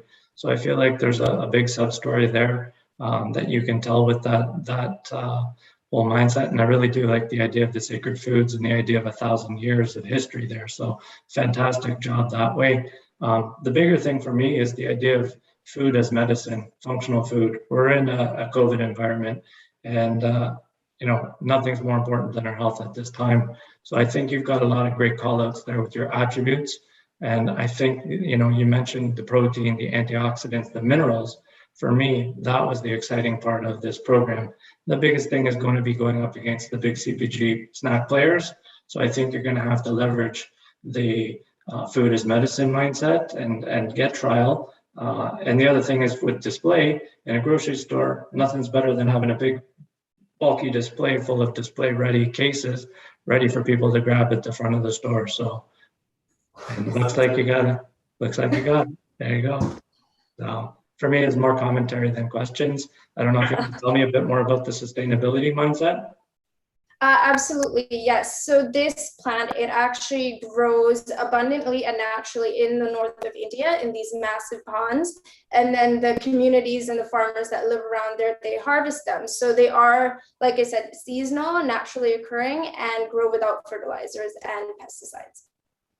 Oh, fantastic. Such a great story, Mika, and thank you, Michael. Great insight from you as a retailer. Joanna, what are your thoughts? Again, I'll just stick to the commentary. I thought it was fantastic, and as an avid crunchy, salty snacker, it hit the spot. And I think, I'm also a very keen consumer, very always looking at protein, calories, fat, all that type of stuff. And I found the one thing is, like, in this category, as many, the point of differentiation is so huge. And while it is called out, it didn't scream to me. I felt like I had to go looking for the information more. And then even when I went through your website and I found that comparison to popcorn, that's information that sticks with me. It really resonated for someone who's always like looking at those numbers. But I felt like I had to go searching for the information. So I would look for ways as you evolve your packaging and your website and display, really you need, like, you can't just say it, you got to scream it, because it's so competitive and you have such a compelling story. Like, I know for my friends and community who care about this stuff, they would love this, but I don't know if they would take the time and energy to go searching for the information. So put it right in front of their face. But I thought it was absolutely delicious, and I can't wait to try the other flavors. Awesome. Thank you so much. That was great feedback, and I'll definitely look into incorporating that as we evolve our brand and our packaging. Thank you, everyone on the panel. Yeah, great job, Mika. Awesome entrepreneur. Great feedback from the panel. Thank you, all of you. And back to you, Kate. All right, thank you very much, Rob. We're a few minutes away from our next entrepreneur taking the virtual stage as they push their potential of where their brand can go. But very first, I'd like to take some time just to chat with Brian from Acosta, who you just saw, to discuss how Acosta is stepping up to help these entrepreneurs succeed. Brian, we're so happy to have you here today with us. What can you personally share about Acosta's support for tonight's presenters and the Accelerator program moving forward? Thanks, Kate, so much. And I got to say, I'm really excited to be here. And also on behalf of the Acosta team, we're really happy to be a part of today's demo day and to continue our support with Venturepark's future cohorts. For each one of today's presenters, we'd like to make ourselves available for a one-on-one meeting with members of our natural specialty team to review all the founders' unique needs. We're hoping that this will provide an opportunity for each founder to chat with an Acosta natural specialty sales expert to discuss their specific go-to market options and how partnering with an agency, a North American sales agency like ours, could help accelerate the growth. And then we're really excited to say that for future cohorts, we're really excited to be a part of the parks ecosystem going forward, and to really drive and help bring great Canadian consumer products like you're seeing today to market. I think that what the park is doing, they're playing a much needed role in advancing the development of innovative Canadian consumer packaged goods, and we're just so excited to be a part of that. So I'm the lucky guy that sort of gets to stand here today and talk on behalf of the team. But just want to say thank you for letting us be a part of this, and we're looking forward to being a part of the ecosystem in the future. Now, according to my notes, I understand that you also have a prize for our viewers tonight as well. Yeah, so we're happy to help support tonight, and we've got 5 $100 Visa gift cards that I guess the Venturepark team can figure out how they're going to get out there. But yeah, we're happy to support with 5 of those. They'll be coming out. Awesome. Thank you so much, Brian. So Thanks, to take home a prize this evening, courtesy of Acosta, all you have to do is leave a comment on Instagram, LinkedIn, or wherever you are currently streaming Demo Day and share your story. Hashtag Push Potential is an integral part of Venturepark's mission to inspire Canadian entrepreneurs. So we ask you, the viewers, how do you hashtag push potential in your everyday life? Let us know what gives you inspiration. And as mentioned, you have a chance to win one of 5 $100 Visa gift cards. Now, it was only a short time ago that Venturepark Labs' previous cohorts were pitching their products to Canada's top retailers and investors, but they've already made some huge strides in the CPG industry. Venturepark Labs caught up with a few of our alumni who wanted in on the celebration to cheer on Cohort 11 before they set out for their next step in their entrepreneurial ventures. Let's hear from them now.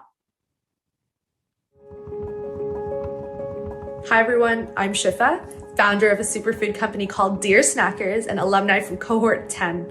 Hi there, I'm Sam. I'm the CEO and founder of Choro Beverages Inc., which is the company behind both brands Choro Matcha and Matcha Colada. Bob, no one likes creepy dolls. Just kidding. Bob from last demo day. Hey guys, Allison Ricks from Mobile Baby. Hope you had a really wicked time in the accelerator program. I know I did. Launched us to the next phase of development.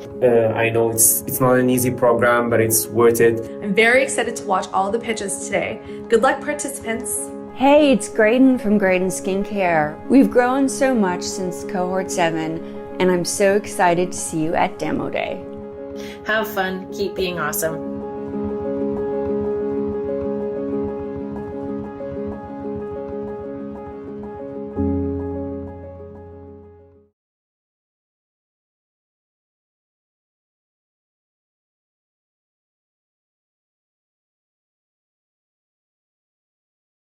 Yes, nailed the mute button that time. I'm very pumped for myself. What a fantastic throwback to some of Venturepark Labs' innovative entrepreneurs who are continuously pushing their potential. Now, speaking of alumni, we have a very special guest in attendance tonight who is also a panelist for our next round of entrepreneurs.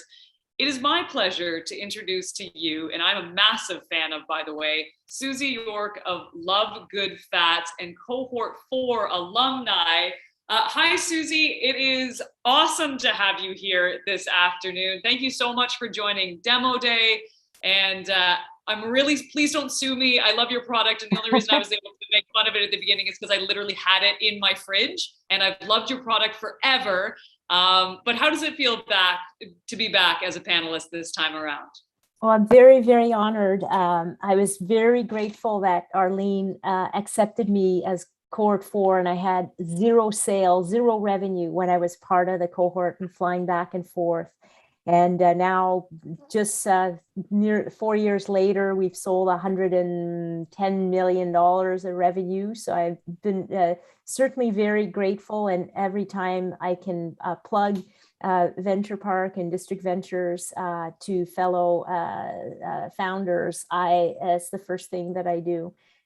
So it's just been a really exciting journey in the last 4 years. So Love Good Fats has experienced just a massive amount of growth since you successfully graduated from that accelerator program. Just what inspires you personally to keep pushing the potential of your brand at this point? Well, I think there's an enormous potential for getting the message out that fats are good and sugar is evil and the culprit really. And no better way than to have a brand name that kind of screams the message that we all know now. We've been misinformed for many years. So there's so much potential. The brand can extend into multiple categories.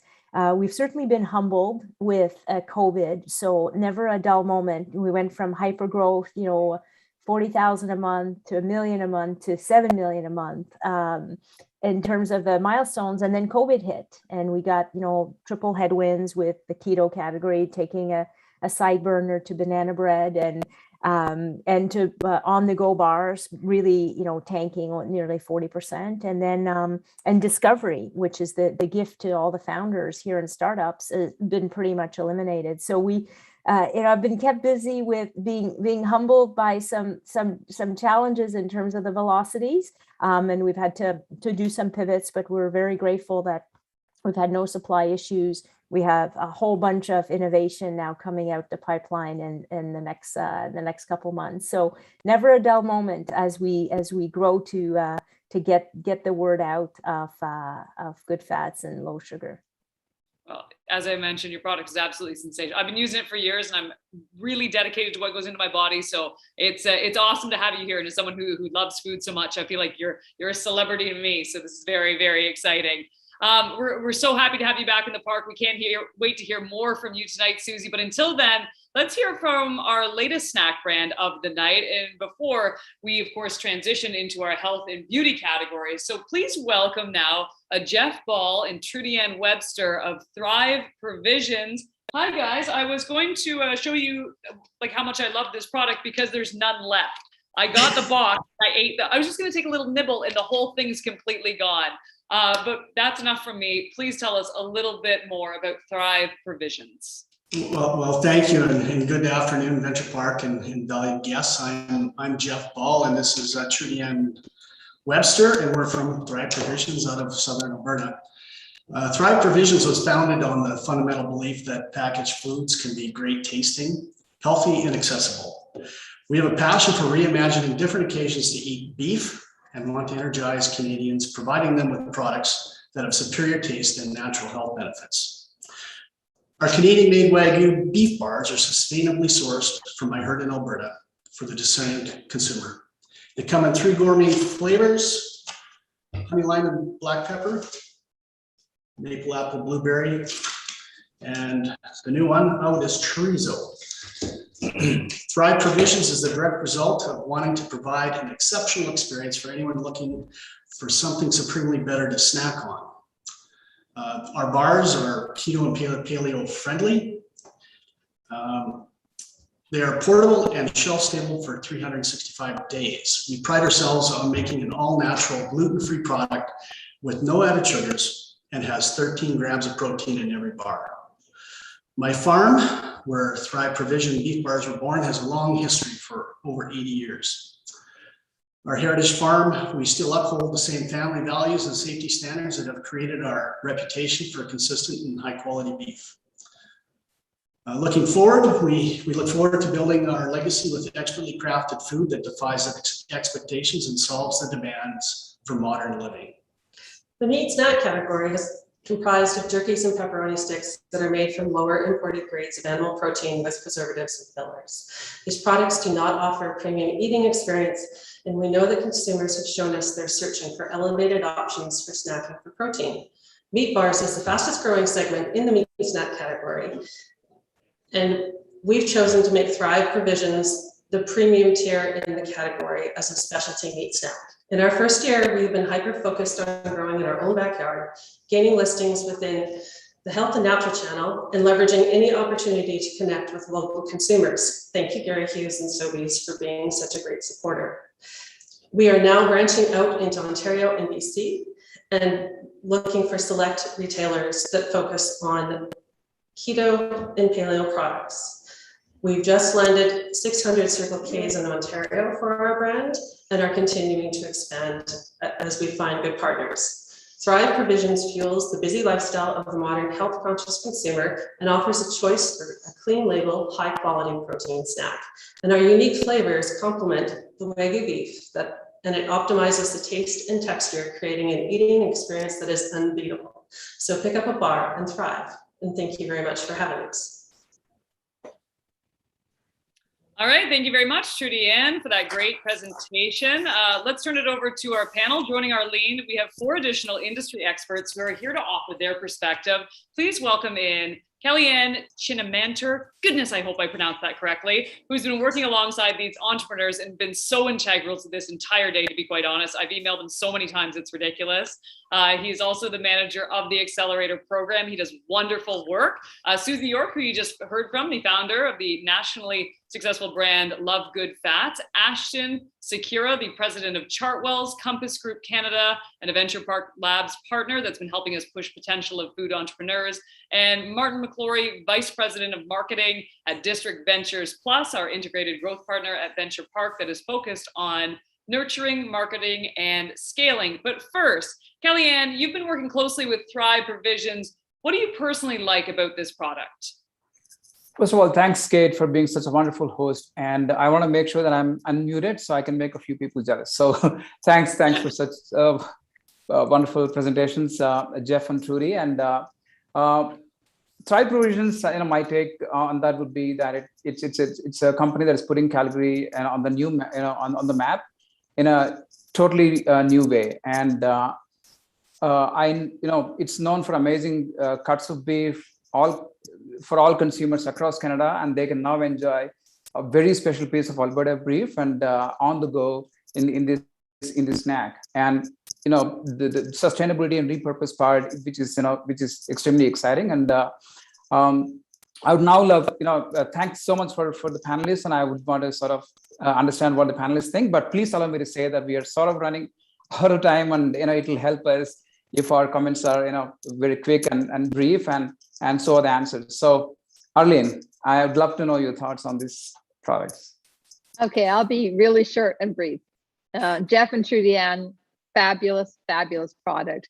Innovative way to go after a market that hasn't been addressed yet. I think you're going to knock it out of the park because your flavor profile is great. You have a premium product that people are looking for, and you found a new way to offer up something that is a snack that is not available out there. So just kudos all around, and I wish you great success. And that was a good pitch. I know you guys have come a long way, so well done. Thank you.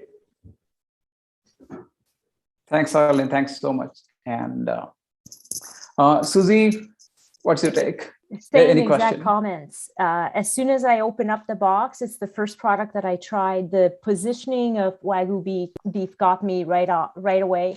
It's I knew it was a super premium product. So I think you're positioning around like high ground, because we all know meat snacks a lot of them can have a lot of garbage in them. So you're kind of borrowing the high ground of Wagyu beef. Product both taste fantastic. I was just perplexed that it didn't have more fat, because Wagyu beef is loaded with fat. So I had to ask that. I was like, what, did you kind of take the fat out? But for sure, you're playing in a premium positioning. So just make sure that it's brilliant with the name. Make sure you hit hard that, because I'm assuming it's going to be more expensive than other meat snacks, and it's a tough competitive category out there. Thanks so much, Susie. And Ashton, your thoughts, please. Great. Yeah, thanks for having me. Jeff and Trudy, like everyone else, my package is empty too. So I'm a huge jerky fan, and I ripped this open really quick, and it blew me out of the water.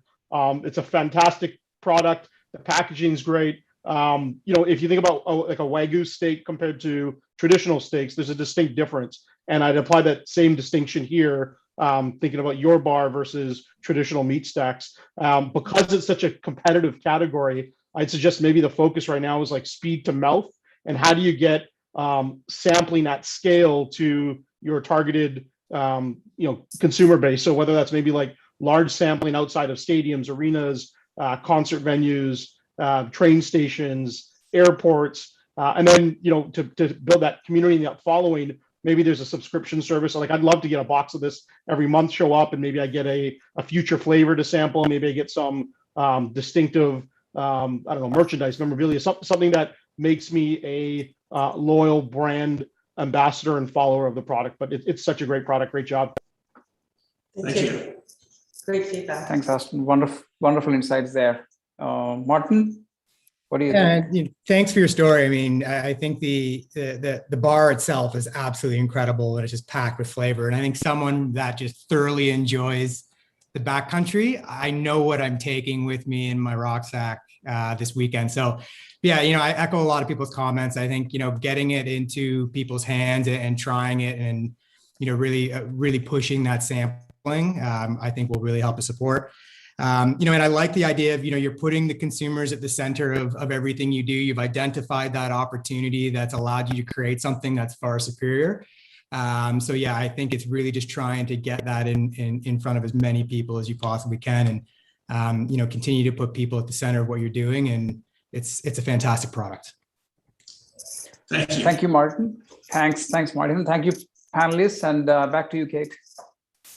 Right, thank you very much. We are now down to our final 3 companies for Demo Day. And if you are looking for a natural and healthy way to freshen up, our next product may just be what you need. Ladies and gentlemen, please welcome Jessica Shepard and Raylyn Gillespie, the co-founders of Mintier. Now, ladies, as someone who has to work closely with athletes all the time, they always say you need to have fresh breath when you're asking them questions and you're really up close and personal. Even though they smell terrible, they care about our breath. And I think this is a fantastic little thing to have in my purse. But please, what is the story behind Mintier? Thank you so much, Kate, and the rest of the Venturepark community. We are Jessica and Raylyn, the founders of Mintier, a first of its kind product launching this month. Mintier really started from my own need while we were both working downtown Toronto. And I'm sure most of you can relate to struggling to keep your breath fresh all day long. I was personally commuting to and from work every day, and long days led to lots of coffee. And I don't know about you, but it left me with that stale taste in my mouth and just bad breath all around. In 2019, I ended up getting stuck on my commute home with only a pack of mints in my bag. So I grabbed these mints, took a handful, trying to get that fresh breath feeling, and just so happened to look at the ingredients for the first time ever. And there it was, the culprit to why these mints have never really worked. So as soon as I got home, I looked at the effects of sugar on your breath, and it turns out that sugar feeds the bacteria in your mouth, making your breath worse and at an accelerated rate. Did you know that a typical breath mint is actually 2/3 sugar? It's basically just candy. So right away, we knew we had a huge opportunity here. Jess, like many other founders, originally took to her kitchen to experiment with recipes and try to make a sugar-free mint, but sugar's the binding ingredient, even though it's so bad for your oral health. So ultimately nothing was working. She texted me to see if I knew what to do, and right away I fell in love with the idea. So I hired a food chemist to help us with our research and development. We told him that we wanted to focus on natural ingredients that are good for oral health and absolutely no sugar or sugar alcohols. He bluntly told us there's no way that he could bind those ingredients together, and it would only work if it was oil-based. That was our aha moment.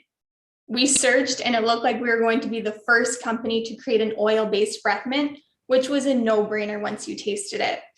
Mintier is the world's first oil-based breath mint, and it actually works. Seriously, you've never tasted anything like this. Finally, we created something that gives you long-lasting fresh breath. If you're wondering how long, it's up to 60 minutes per serving, with over 120 servings in one bottle. Let's be honest, how long does a pack of mints really last you? Our 30 milliliter tincture bottle is your on-the-go fresh breath for up to 4 weeks at a time. Mintier is proudly sugar-free, vegan, keto-friendly, and made in Canada. Having owned a successful health and wellness business, we see Mintier's growth coming from a sales strategy that involves a sample program for retailers, consumers, and gift with purchase partnerships.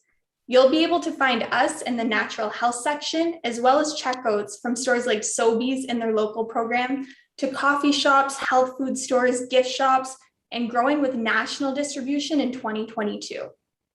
This accelerator program has helped us turn our sugar-free mint idea into a true business. And if you're interested in helping us grow, you can check out our Kickstarter, which went live this morning, and we'll post a link in the chat. We cannot wait for you to try Mintier. Nailed it. Nailed it, ladies. I'm very impressed. All right, panelists, now that you're feeling all refreshed, Let's hear what you think about the product. Joining Arlene, Susie, and Martin is a new guest at the park. Please welcome John Mastruiani. John, I really hope I nailed that one. I practiced it like 17 times before this. And he is the manager of Toronto-based retailer Pusatari's Fine Foods, which I frequent quite often. Kellyanne, you've seen many new products launched in the market. So what do you think about Mintier? Well, my first reaction definitely is I have to borrow Surine's language here. I'm obsessed, and I'm sure you will be too once you try it. And dare I say, it's a product after smoke before anything else. So let me not go down that road. So wonderful, page, and what they are really trying to do is unique, and I'm really inspired by the future growth potential that the category offers, and tremendous amount of progress in the last few months. Arlene, what do you think of them and the product? Yeah, Jessica and Raylan, that was really a great pitch. You guys continue to always show up with your pitches, and I'm always so impressed by how you present yourself and how you talk about the product differentiation. And innovation in a very tired category is difficult to do, and you've actually figured out really what none of us knew, which was that the breath fresheners and the breath mints that we were using were just masking the problem temporarily, and then we were just having to eat them, and we were either taking in a lot of sugar or sugar alternatives, and it wasn't healthy. So honestly, I think this is such a home run because of the innovation and because of the fact that it's healthier and better for you, and it actually solves a real problem. And as we're wearing masks more, and we're in our own breath all the time now, right? So I think this is one of those things that is going to do very, very well. So I love it, love the name of it, love how you describe it. Just really supportive of everything you're doing. So well done, congrats. Thank you, Arlene. Thanks, Arlene, for such inspiring words. And Susie, what's your take on that? I'll echo Arlene again. I mean, everything you guys have said is what I was trying to do in bars, right? Like remove all the sugar out. And then I was told 30 times impossible because you have no binders. Fat needs binders. And so I wish I thought about it, right? It would have been a great, love good fats extension. So I absolutely agree. You're onto something really big. Think about what Pure Gum did when they came in the market and kind of disrupted that. I think this is another high ground because, there's no sugar alcohols like Pure Gum. So like home run for sure. And it's just going to be about getting distribution, getting the message out. So well done. Thank you. Fantastic. Thank you, Susie. And John, what's your take?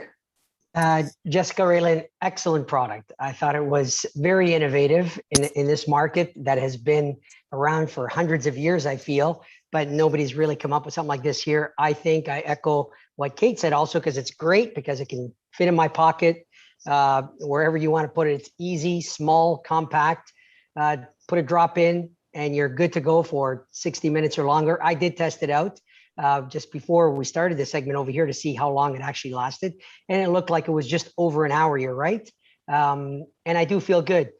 As we start to take our masks off, we're going to get close to people again. So we definitely want to make sure that people are, feeling fresh and okay being close to neighbors again and talking to people face to face without that 6 feet between us.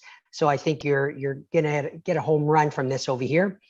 Only comments I would make is, how do you sell it? Because it's very difficult to see what this is, the name, that it's a breath mint oil. So it's hard. You might want to consider putting a cardboard box with it or package on the back so it can sit in the impulse section and really stand out. Because that's the only challenge I would find, that people really would not know what to do with this or have the time to get really up close and personal with it and see what it's for. But otherwise, I think you're on the money with this here, and I wish you great success with it. Thank you so much. Thanks so much, John. And before I throw it back to Kate, I'd love to hear what the final panelist, Martin, has. Yeah, I think, through your process of evolving into this innovation, I think you've also come across, as you would, a remarkable message by basically depositioning everybody else and calling them out for what they are. So I think it's incredibly simple, easy to understand, and very compelling. So I think it props up your benefits. So Yeah, I think that's very strong. The one comment that I think you might be able to lean into a little bit more is you have a wonderful asset on your Kickstarter page, and perhaps because you just launched it, with that piece of video content, you could probably take some of that and put it into other places and cut it up into other platforms. And it could very well be because it's you just went live with it, but I think it's a wonderful asset, and figure out how you can leverage that to tell your story. And just engage more people around your product. Oh, thank you so much for watching it. It means a lot. Wonderful. Thanks, Martin, and thanks all the panelists, and great job, Jessica and Ray. And back to you, Kate. Thank you very much, Kellyanne. Ladies, I'm going to drink this entire bottle when we do demo day in person, because I will be so close to other humans when all of this is over. So great product. Keep up the awesome work. Next up, we have an entrepreneur with a health and beauty product that is empowering people around the world to shop sustainable. It is my pleasure to introduce Melody Reynolds of Elate Cosmetics. Hello, Melody. Please tell us a little bit more about Elate Cosmetics.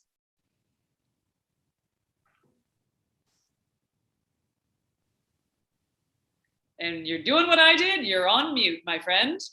It's okay. We all do it. I promised I was not going to do that. It's A-okay. It's A-okay. Thank you.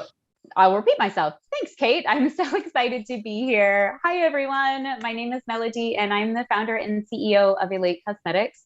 I left my 20-year career in corporate beauty to challenge the status quo in the beauty industry. I started Elate 6 years ago in my basement, and we have grown to 22 employees, no longer in my basement, I promise.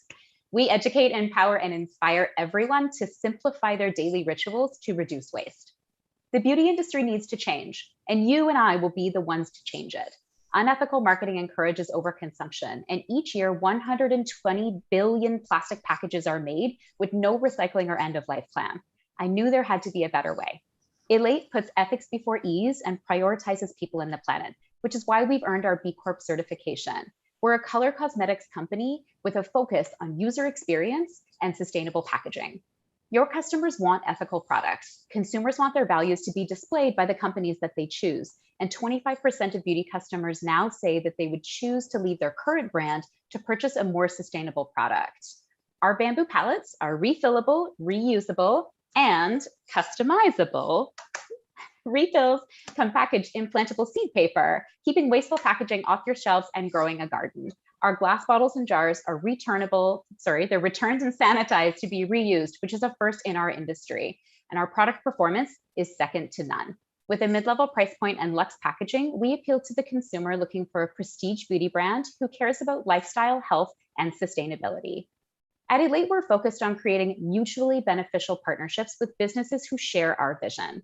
Sustainability is not just a philosophy, it's a business driver. Just as the arc of history bends toward justice, I believe firmly that the arc of the economy bends towards sustainability. Refillable packaging means more profitability because packages as assets increase customer retention and reduce costs. We all have the opportunity to create long-term financial success while putting people and the planet first. We started as a digitally native brand, and now Elate is available at over 200 partners worldwide. Our sales have doubled each year, and we've scaled up production and fulfillment to better serve our customers and partners, with current expansion happening around the US and Australia. We have over 100,000 social media followers, including pro artists, influencers, and our customers, all dedicated to sharing our message, building their own capsule beauty kits to share with their followers. We've been featured in publications like Elle and Harper's Bazaar, and most recently partnered with Jillian Harris in her Jilly Box. Our partners benefit from this buzz as word of mouth drives traffic to your door. Our dedicated sales, marketing, and support team create opportunities for you to improve your business with quarterly goals, rewards, and growth strategies, a private partner network to access for your peers and our community, a partner website for easy reorders, onboarding new employees, and the world's first completely sustainable POP display made from recycled chopsticks. So let's work together to challenge the status quo, rethink sustainability, and change your business one lipstick at a time. Thank you so much. Awesome. Thank you so much, Melody. You sound fantastic off mute. And once again, too, all these products are so cool. Being a broadcaster, like this one I showed to my makeup artist right away. He's like, perfect, right? We're going to use this immediately. So well done. And I can't wait to hear the thoughts of the panel. Joining Arlene, Kellyanne, and Susie is Michael Rose of Metro and Jason Bernstein, partner and CFO at District Ventures Capital, the fund at Venturepark that is investing in high growth potential CPG companies. Kellyanne, what did you like about this product? Thanks, Kate and Melody. Wonderful and inspiring story. And my brief remarks would be Melody. I would consider Melody to be one of the most driven entrepreneurs that I've ever worked with. And it's a sort of a crowded category, but I think with the great purpose and sustainability that is part of her business, I'm really inspired to see where she goes next. Great again. So panelists, starting with Arlene, what do you think? Yeah, Melody, you remind me of Susie, and the passion and the drive is something that you really notice, and you've got it in spades. You're in a highly competitive category, such a competitive space, and the fact that you've had the traction that you've had, and you've also differentiated yourself. I mean, those things really matter, particularly the packaging and the way that you're thinking about the manufacturing and all avenues of your product. I just would commend you on trying to make a difference while still acknowledging that women and men are going to continue to wear makeup. It doesn't really, it's not gender specific anymore. And I think that you have really landed on something that has a big chance as long as you get the marketing right. To me, this is such a big marketing play. If your marketing's not going to be right, you are going to suffer from the big guys pushing you down. So I would just encourage you to really think hard about your marketing plan. But I love what you're doing. I wear the product. I've been using it since you sent it to me. I really think it's great. I don't have a makeup artist like Kate. I have to do it myself. Like I'm not high maintenance like she is though. So what can I say? Over to you, Susie. Yeah, thanks, Arlene. Melody, I'd echo again what Arlene said. At first, I thought, oh my goodness, makeup, it's so crowded, and you have Kylie and Rihanna and all of these makeups and money, so much money being poured in makeup. But if you look at Pink Elephant, I think it was a couple of years ago, the $800 million exit. The key, I think, to be able for this little Canadian startup to have a Pink Elephant exit is your differentiation. And at first, I didn't realize the sustainability positioning. So I would just springboard on what Arlene said. And, when you have a unique positioning and you're first to market, own it, own it, own it. So create, I would even put your tagline under your brand name and just make absolutely sure that you're rock solid tied to your positioning as sustainability.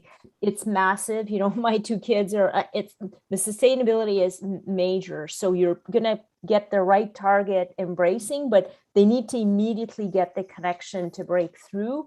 It's a big positioning difference, and then you're competing with the big boys and girls in the category, so you're probably going to want to be able to scale and raise some equity to play smart, but you're already at 100,000 followers, so you know what you're doing. Thank you, I appreciate that.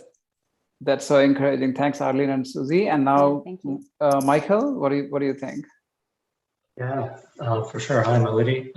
First off, I'd like to say it was a great looking packaging. As I reviewed the website, I felt like it was natural, spot-like. I felt actually really overwhelmed as I dug through the website and I began to understand, what am I going to know about makeup? What am I going to, be able to contribute to the panel here today?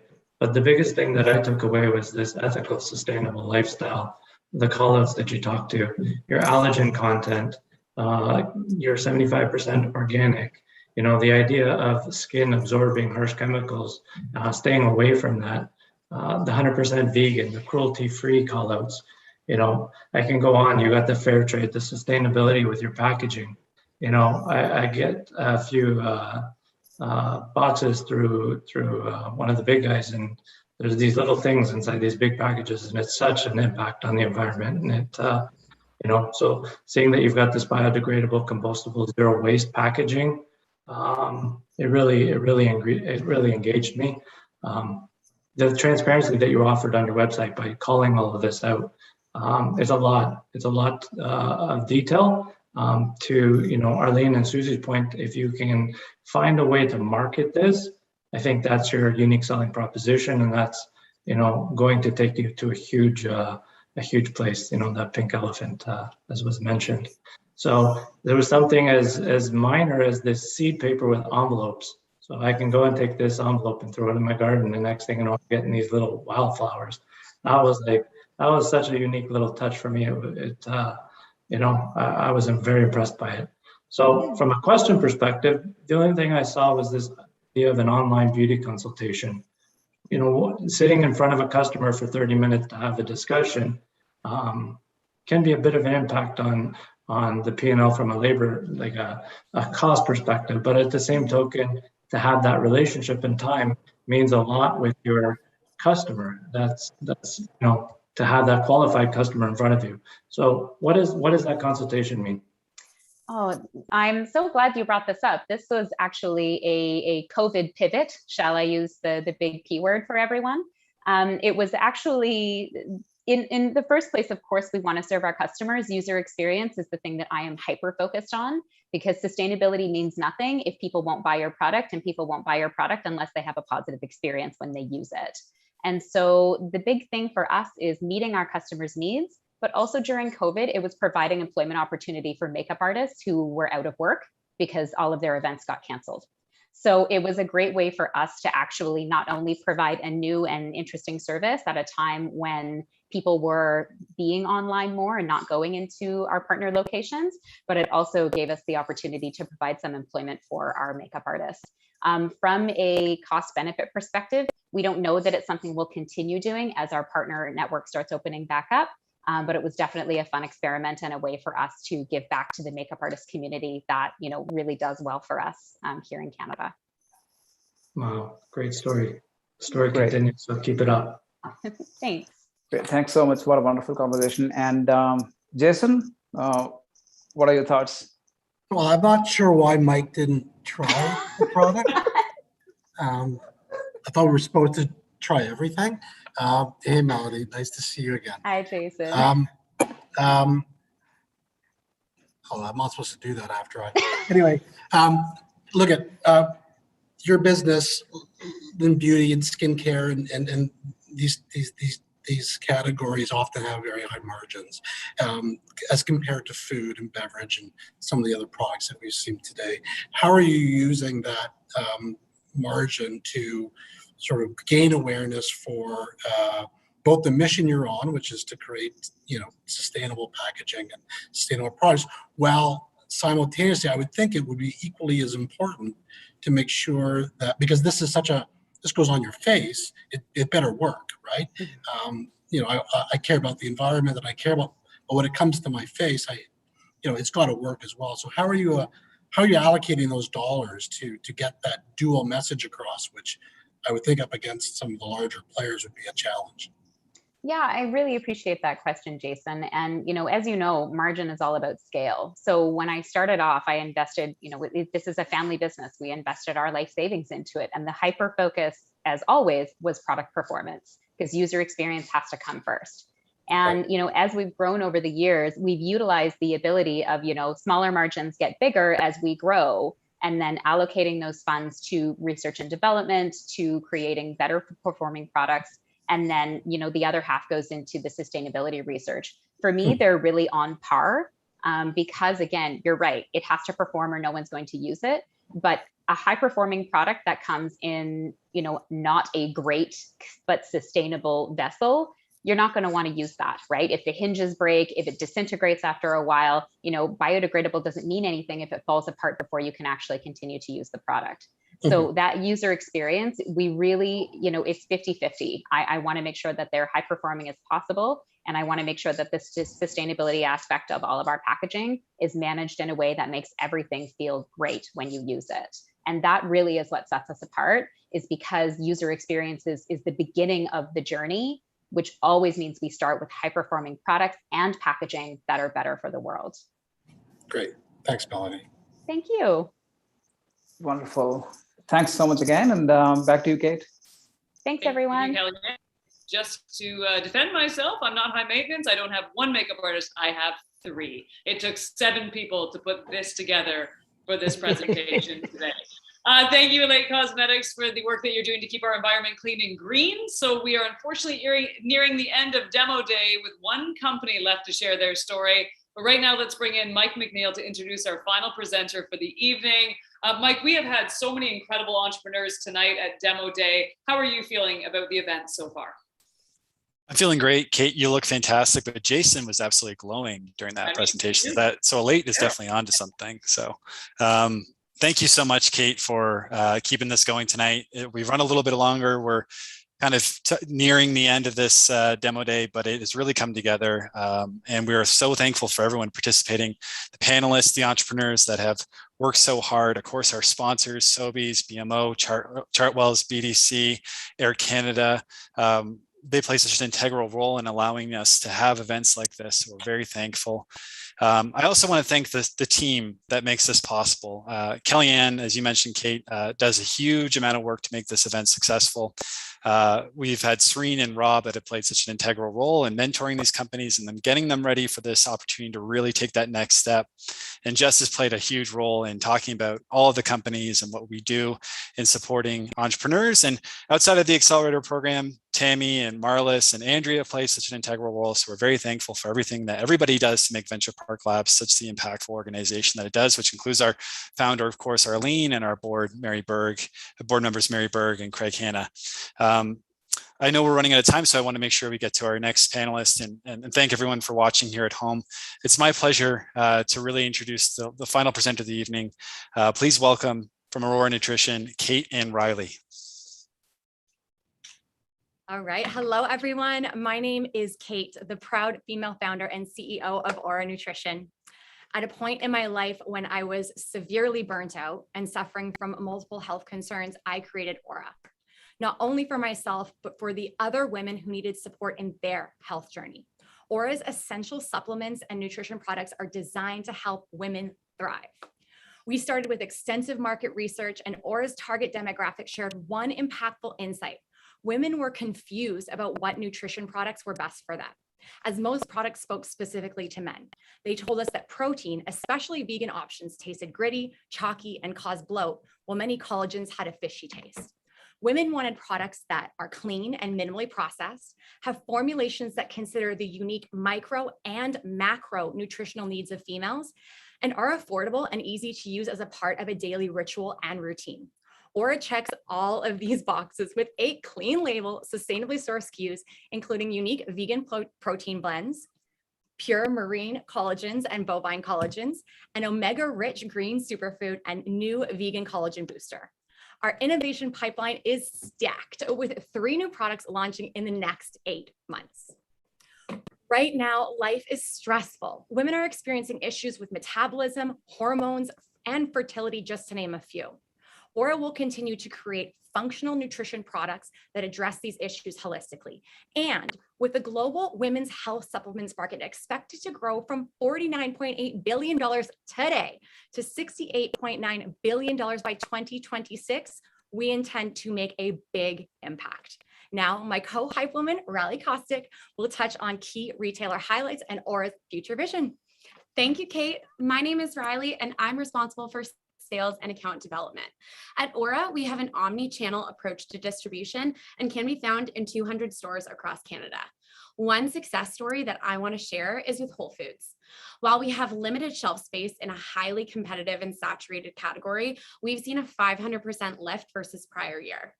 We've accomplished this with minimal promotion and feel that this represents organic growth based on Aura's merit and quality standards. In 2022, we plan to push the potential of our category in the West with new regional brokers and distributors, an exciting new partnership with Sobeys local program here in BC, and a feet on the street approach to local accounts. Aura bridges the gap between affordability and premium products. At the store level, we anticipate that this will result in more turns on shelf and an increase in the basket size of your female shoppers. Aura's vision is to be a leader in women's nutrition and supplementation by taking the guesswork out of which products are best for your sister at university, the new mom in your circle, female entrepreneurs like some of you, and the women in between trying to balance it all and live healthy. To accomplish this, we're seeking investors, new retailer partnerships, and CPG mentors. Arlene and Venturepark, thank you so much for this experience. Congratulations to all the other panelists and everyone today. We are so grateful for your time and support. Cheers, cheers. Awesome, love it, ladies. Loving the energy at the end of this too. Fabulous product, by the way. Huge fan. So let's hear from our panel. Joining Arlene, please welcome back Serene Craig, Gary Hughes of Sobeys, and Jason Bernstein. Now, Serene, you've connected with Aura over the past 5 months. What do you like about their potential for this business? This is an aspirational product. Look, 3/4 of my household is women. This is made by women for women. It's about time that we had products specifically for women's health. So, good on you. Love your passion and love your products. I have them every day, and so do my girls. Arlene? Yeah, Kate and Riley, well done. That was a really good pitch, and your enthusiasm again. Like I have to say for everybody who's pitched today, just such a good job. Everybody's just really shown up, and I know how many hours and hard work go into getting here. So just quickly want to say that the product is really interesting, and I think Serene touched on it. You're really talking to a very specific audience that hasn't being spoken to the way you're speaking to them. So I think there's a real opportunity there. I love the brand. Aura is such a great way to talk about what you're going to get as a result of using your products and how it's going to help you from the inside out, which is what your Aura is. And I really think that you've done a great job. I love that you're drinking the product through your demo, that you're showing, because people forget sometimes that just demonstrating that you're eating it, enjoying it, that you use it yourself is a really great way to sell. And it makes people want to try. So I think you've done a fabulous job, and I wish you great success. And you guys have a long and big road ahead of you in terms of the opportunity. So can't wait to see what you're going to do next. Thank you. Thanks, Arlene. Inspirational, aspirational, inspirational. Craig, can you top it? Can you top it, Craig? Gosh, what a way to finish. I think you hit on something that obviously I'm not your target market, but I can appreciate the quality of your products. I tried your plant-based protein smoothie, product first, which even as unflavored, and I drank it plain, is a really nice texture. And it dissolves quickly. It was easy to stir. So I think the experience that someone has with the products has to be great because it's a premium product. The only kind of feedback I had is I really love all of and I'm an engineer by training. So there's a dorky side to me who loves learning about all of the nutritional aspects of this. And I feel like you've clearly done so much research to put together these products that meet specific needs. I'd love it if there's ways that could be shared more. So I spent some time on your website. I feel like there could be additional content and opportunities to continue to sort of explain why you've created these blends or picked these ingredients, because that just makes it that much more individualized, which I think people are looking for. Yeah, thank you for that feedback, Craig. We definitely, especially in the last 60 days, have been explaining how we really want to lean into transparency behind our ingredient sourcing, how we go about sourcing the ingredients, why we're going after the ingredients that we are, and then communicating that in a really digestible way to our market. Not using fancy terms, but really being able to be relatable to your everyday female. So they just get it. And, Arlene, like you said, speaking to that everyday audience, and Serene, you too, it totally is missed right now. And I do agree that we have a big opportunity in our marketing to do a lot better than we are right now with that communication. Great feedback. Thanks, Craig. Gary. Fantastic job, Kate and Riley. Very well done on the presentation. I love what you guys are doing. Fantastic story. I have a whole list of really tough questions, but we're short on time, so I'm going to pass on all of them. Just congratulate you on a great job.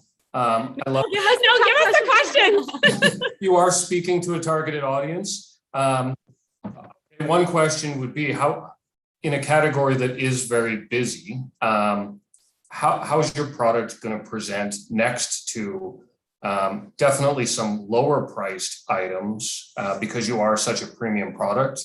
How are you going to differentiate yourself in that space to a customer just coming in and looking at the category when you can't be sampling and maybe be educating so quickly? Yeah. I think there's a key piece at the retailer level where we are really tapping into those in-store ambassadors. So think of like the nutritionist on staff. If there is a wellness ambassador, there is someone that is responsible for the nutrition and wellness category specifically. And we're really investing a lot of time, effort, and product into educating at the store level to ensure that, your staff knows exactly what is in this product and can help us differentiate against those other products on the shelves. We also are really trying to customize our marketing at the customer level as well by speaking to the stores and being like, how does your consumer consume information? Like, is it social media? Is it newsletters? Is it flyers? Is it in-store displays, end caps, and customizing all of our marketing to fit that retailer and not necessarily taking a blanket approach to marketing. So we think that those two things will really help educate the customer at the store level. And then, we really need to get in front of more people. Eventually once sampling can resume, hopefully it's not that far away, like we will be taking that feet on the street approach and getting the product in customers' hands. We have tons of these beautiful little sample sachets. And I think that's not all, but that's really what needs to happen is they need to try the product, because once you try it, you get it. It totally stands apart from all the other collagens and all the other protein blends and superfood blends. You just get it when you try it. So we're working towards that too. There's a saying, education mitigates intimidation. So educating all levels of consumers, right? Jason, love your opinion. Thanks, Gary. Look, guys, you guys are right on trend, and certainly in the pandemic year when people were super focused on health, you were really well positioned to benefit from what's been going on. You mentioned in your pitch the 500% growth with very little marketing, which is super intriguing and interesting. How is that growth continuing here in 2021 when issues have now switched from demand and people in stores to supply chain? Are you still getting the growth, month over month as you anniversary years or months in the pandemic last year? I think the pandemic definitely was something that faced us with some challenges, and we are looking at working with these key retailers to really, as Kate said, create these champions and get involved in ad activity and promotional activity to things that we haven't done in the past or strategies that haven't necessarily worked in the past with some other existing partnerships. And we're really excited by, for example, the Sobeys local program to really experiment with more of that promotional activity at the retail level. And then really just to focus on a little bit of a brand refresh and communicating our point of difference through social and just, as Kate mentioned, at the retailer level. And from that, we do anticipate that growth and momentum that we were really seeing through CHFA prior to COVID and everything like that. And with the upcoming CHFA in April, we are fully anticipating to come back 100% with a bang. I was a hire post-COVID. My experience comes from Coca-Cola. I am able to kind of bring in some of that insight, some of those mentors from my previous work experience, and hopefully bridge some of that gap with the female kind of squad powerhouse here. And hopefully that'll translate to sales. Yeah. And just to add into that too, I mentioned our innovation pipeline for our products. We're really excited for the next 3 products that are coming out. Kind of like Susie said, we were poised to bring these products out early, like April 2020. And we invested a ton in the R&D and the marketing and everything behind these products. And then March 2020 hit and we got the wind out of our sails a little bit. And so right now, we're just back in the place where we are able to come back to market with some of these products, and that will definitely push those continued sales month after month. That's really exciting. Thank you both. Yeah, and if I can just jump back in, I do want to say another thing to everybody and everyone who's watching. These entrepreneurs have gone through COVID. They're early stage startups who actually created companies in the middle of a pandemic and who actually have had to go through the challenges that come with that. Whether it's not being able to go to trade shows, whether it's not being able to visit retailers in person, whether it's not being able to figure out how to, even get market intelligence, so many challenges. And to every one of you who pitched today and who've gone through the program, we really salute you because we know how hard this was. We know how much work you guys put into it. And we understand that, there was a lot of perseverance and a lot of stress that comes with building a business through a pandemic.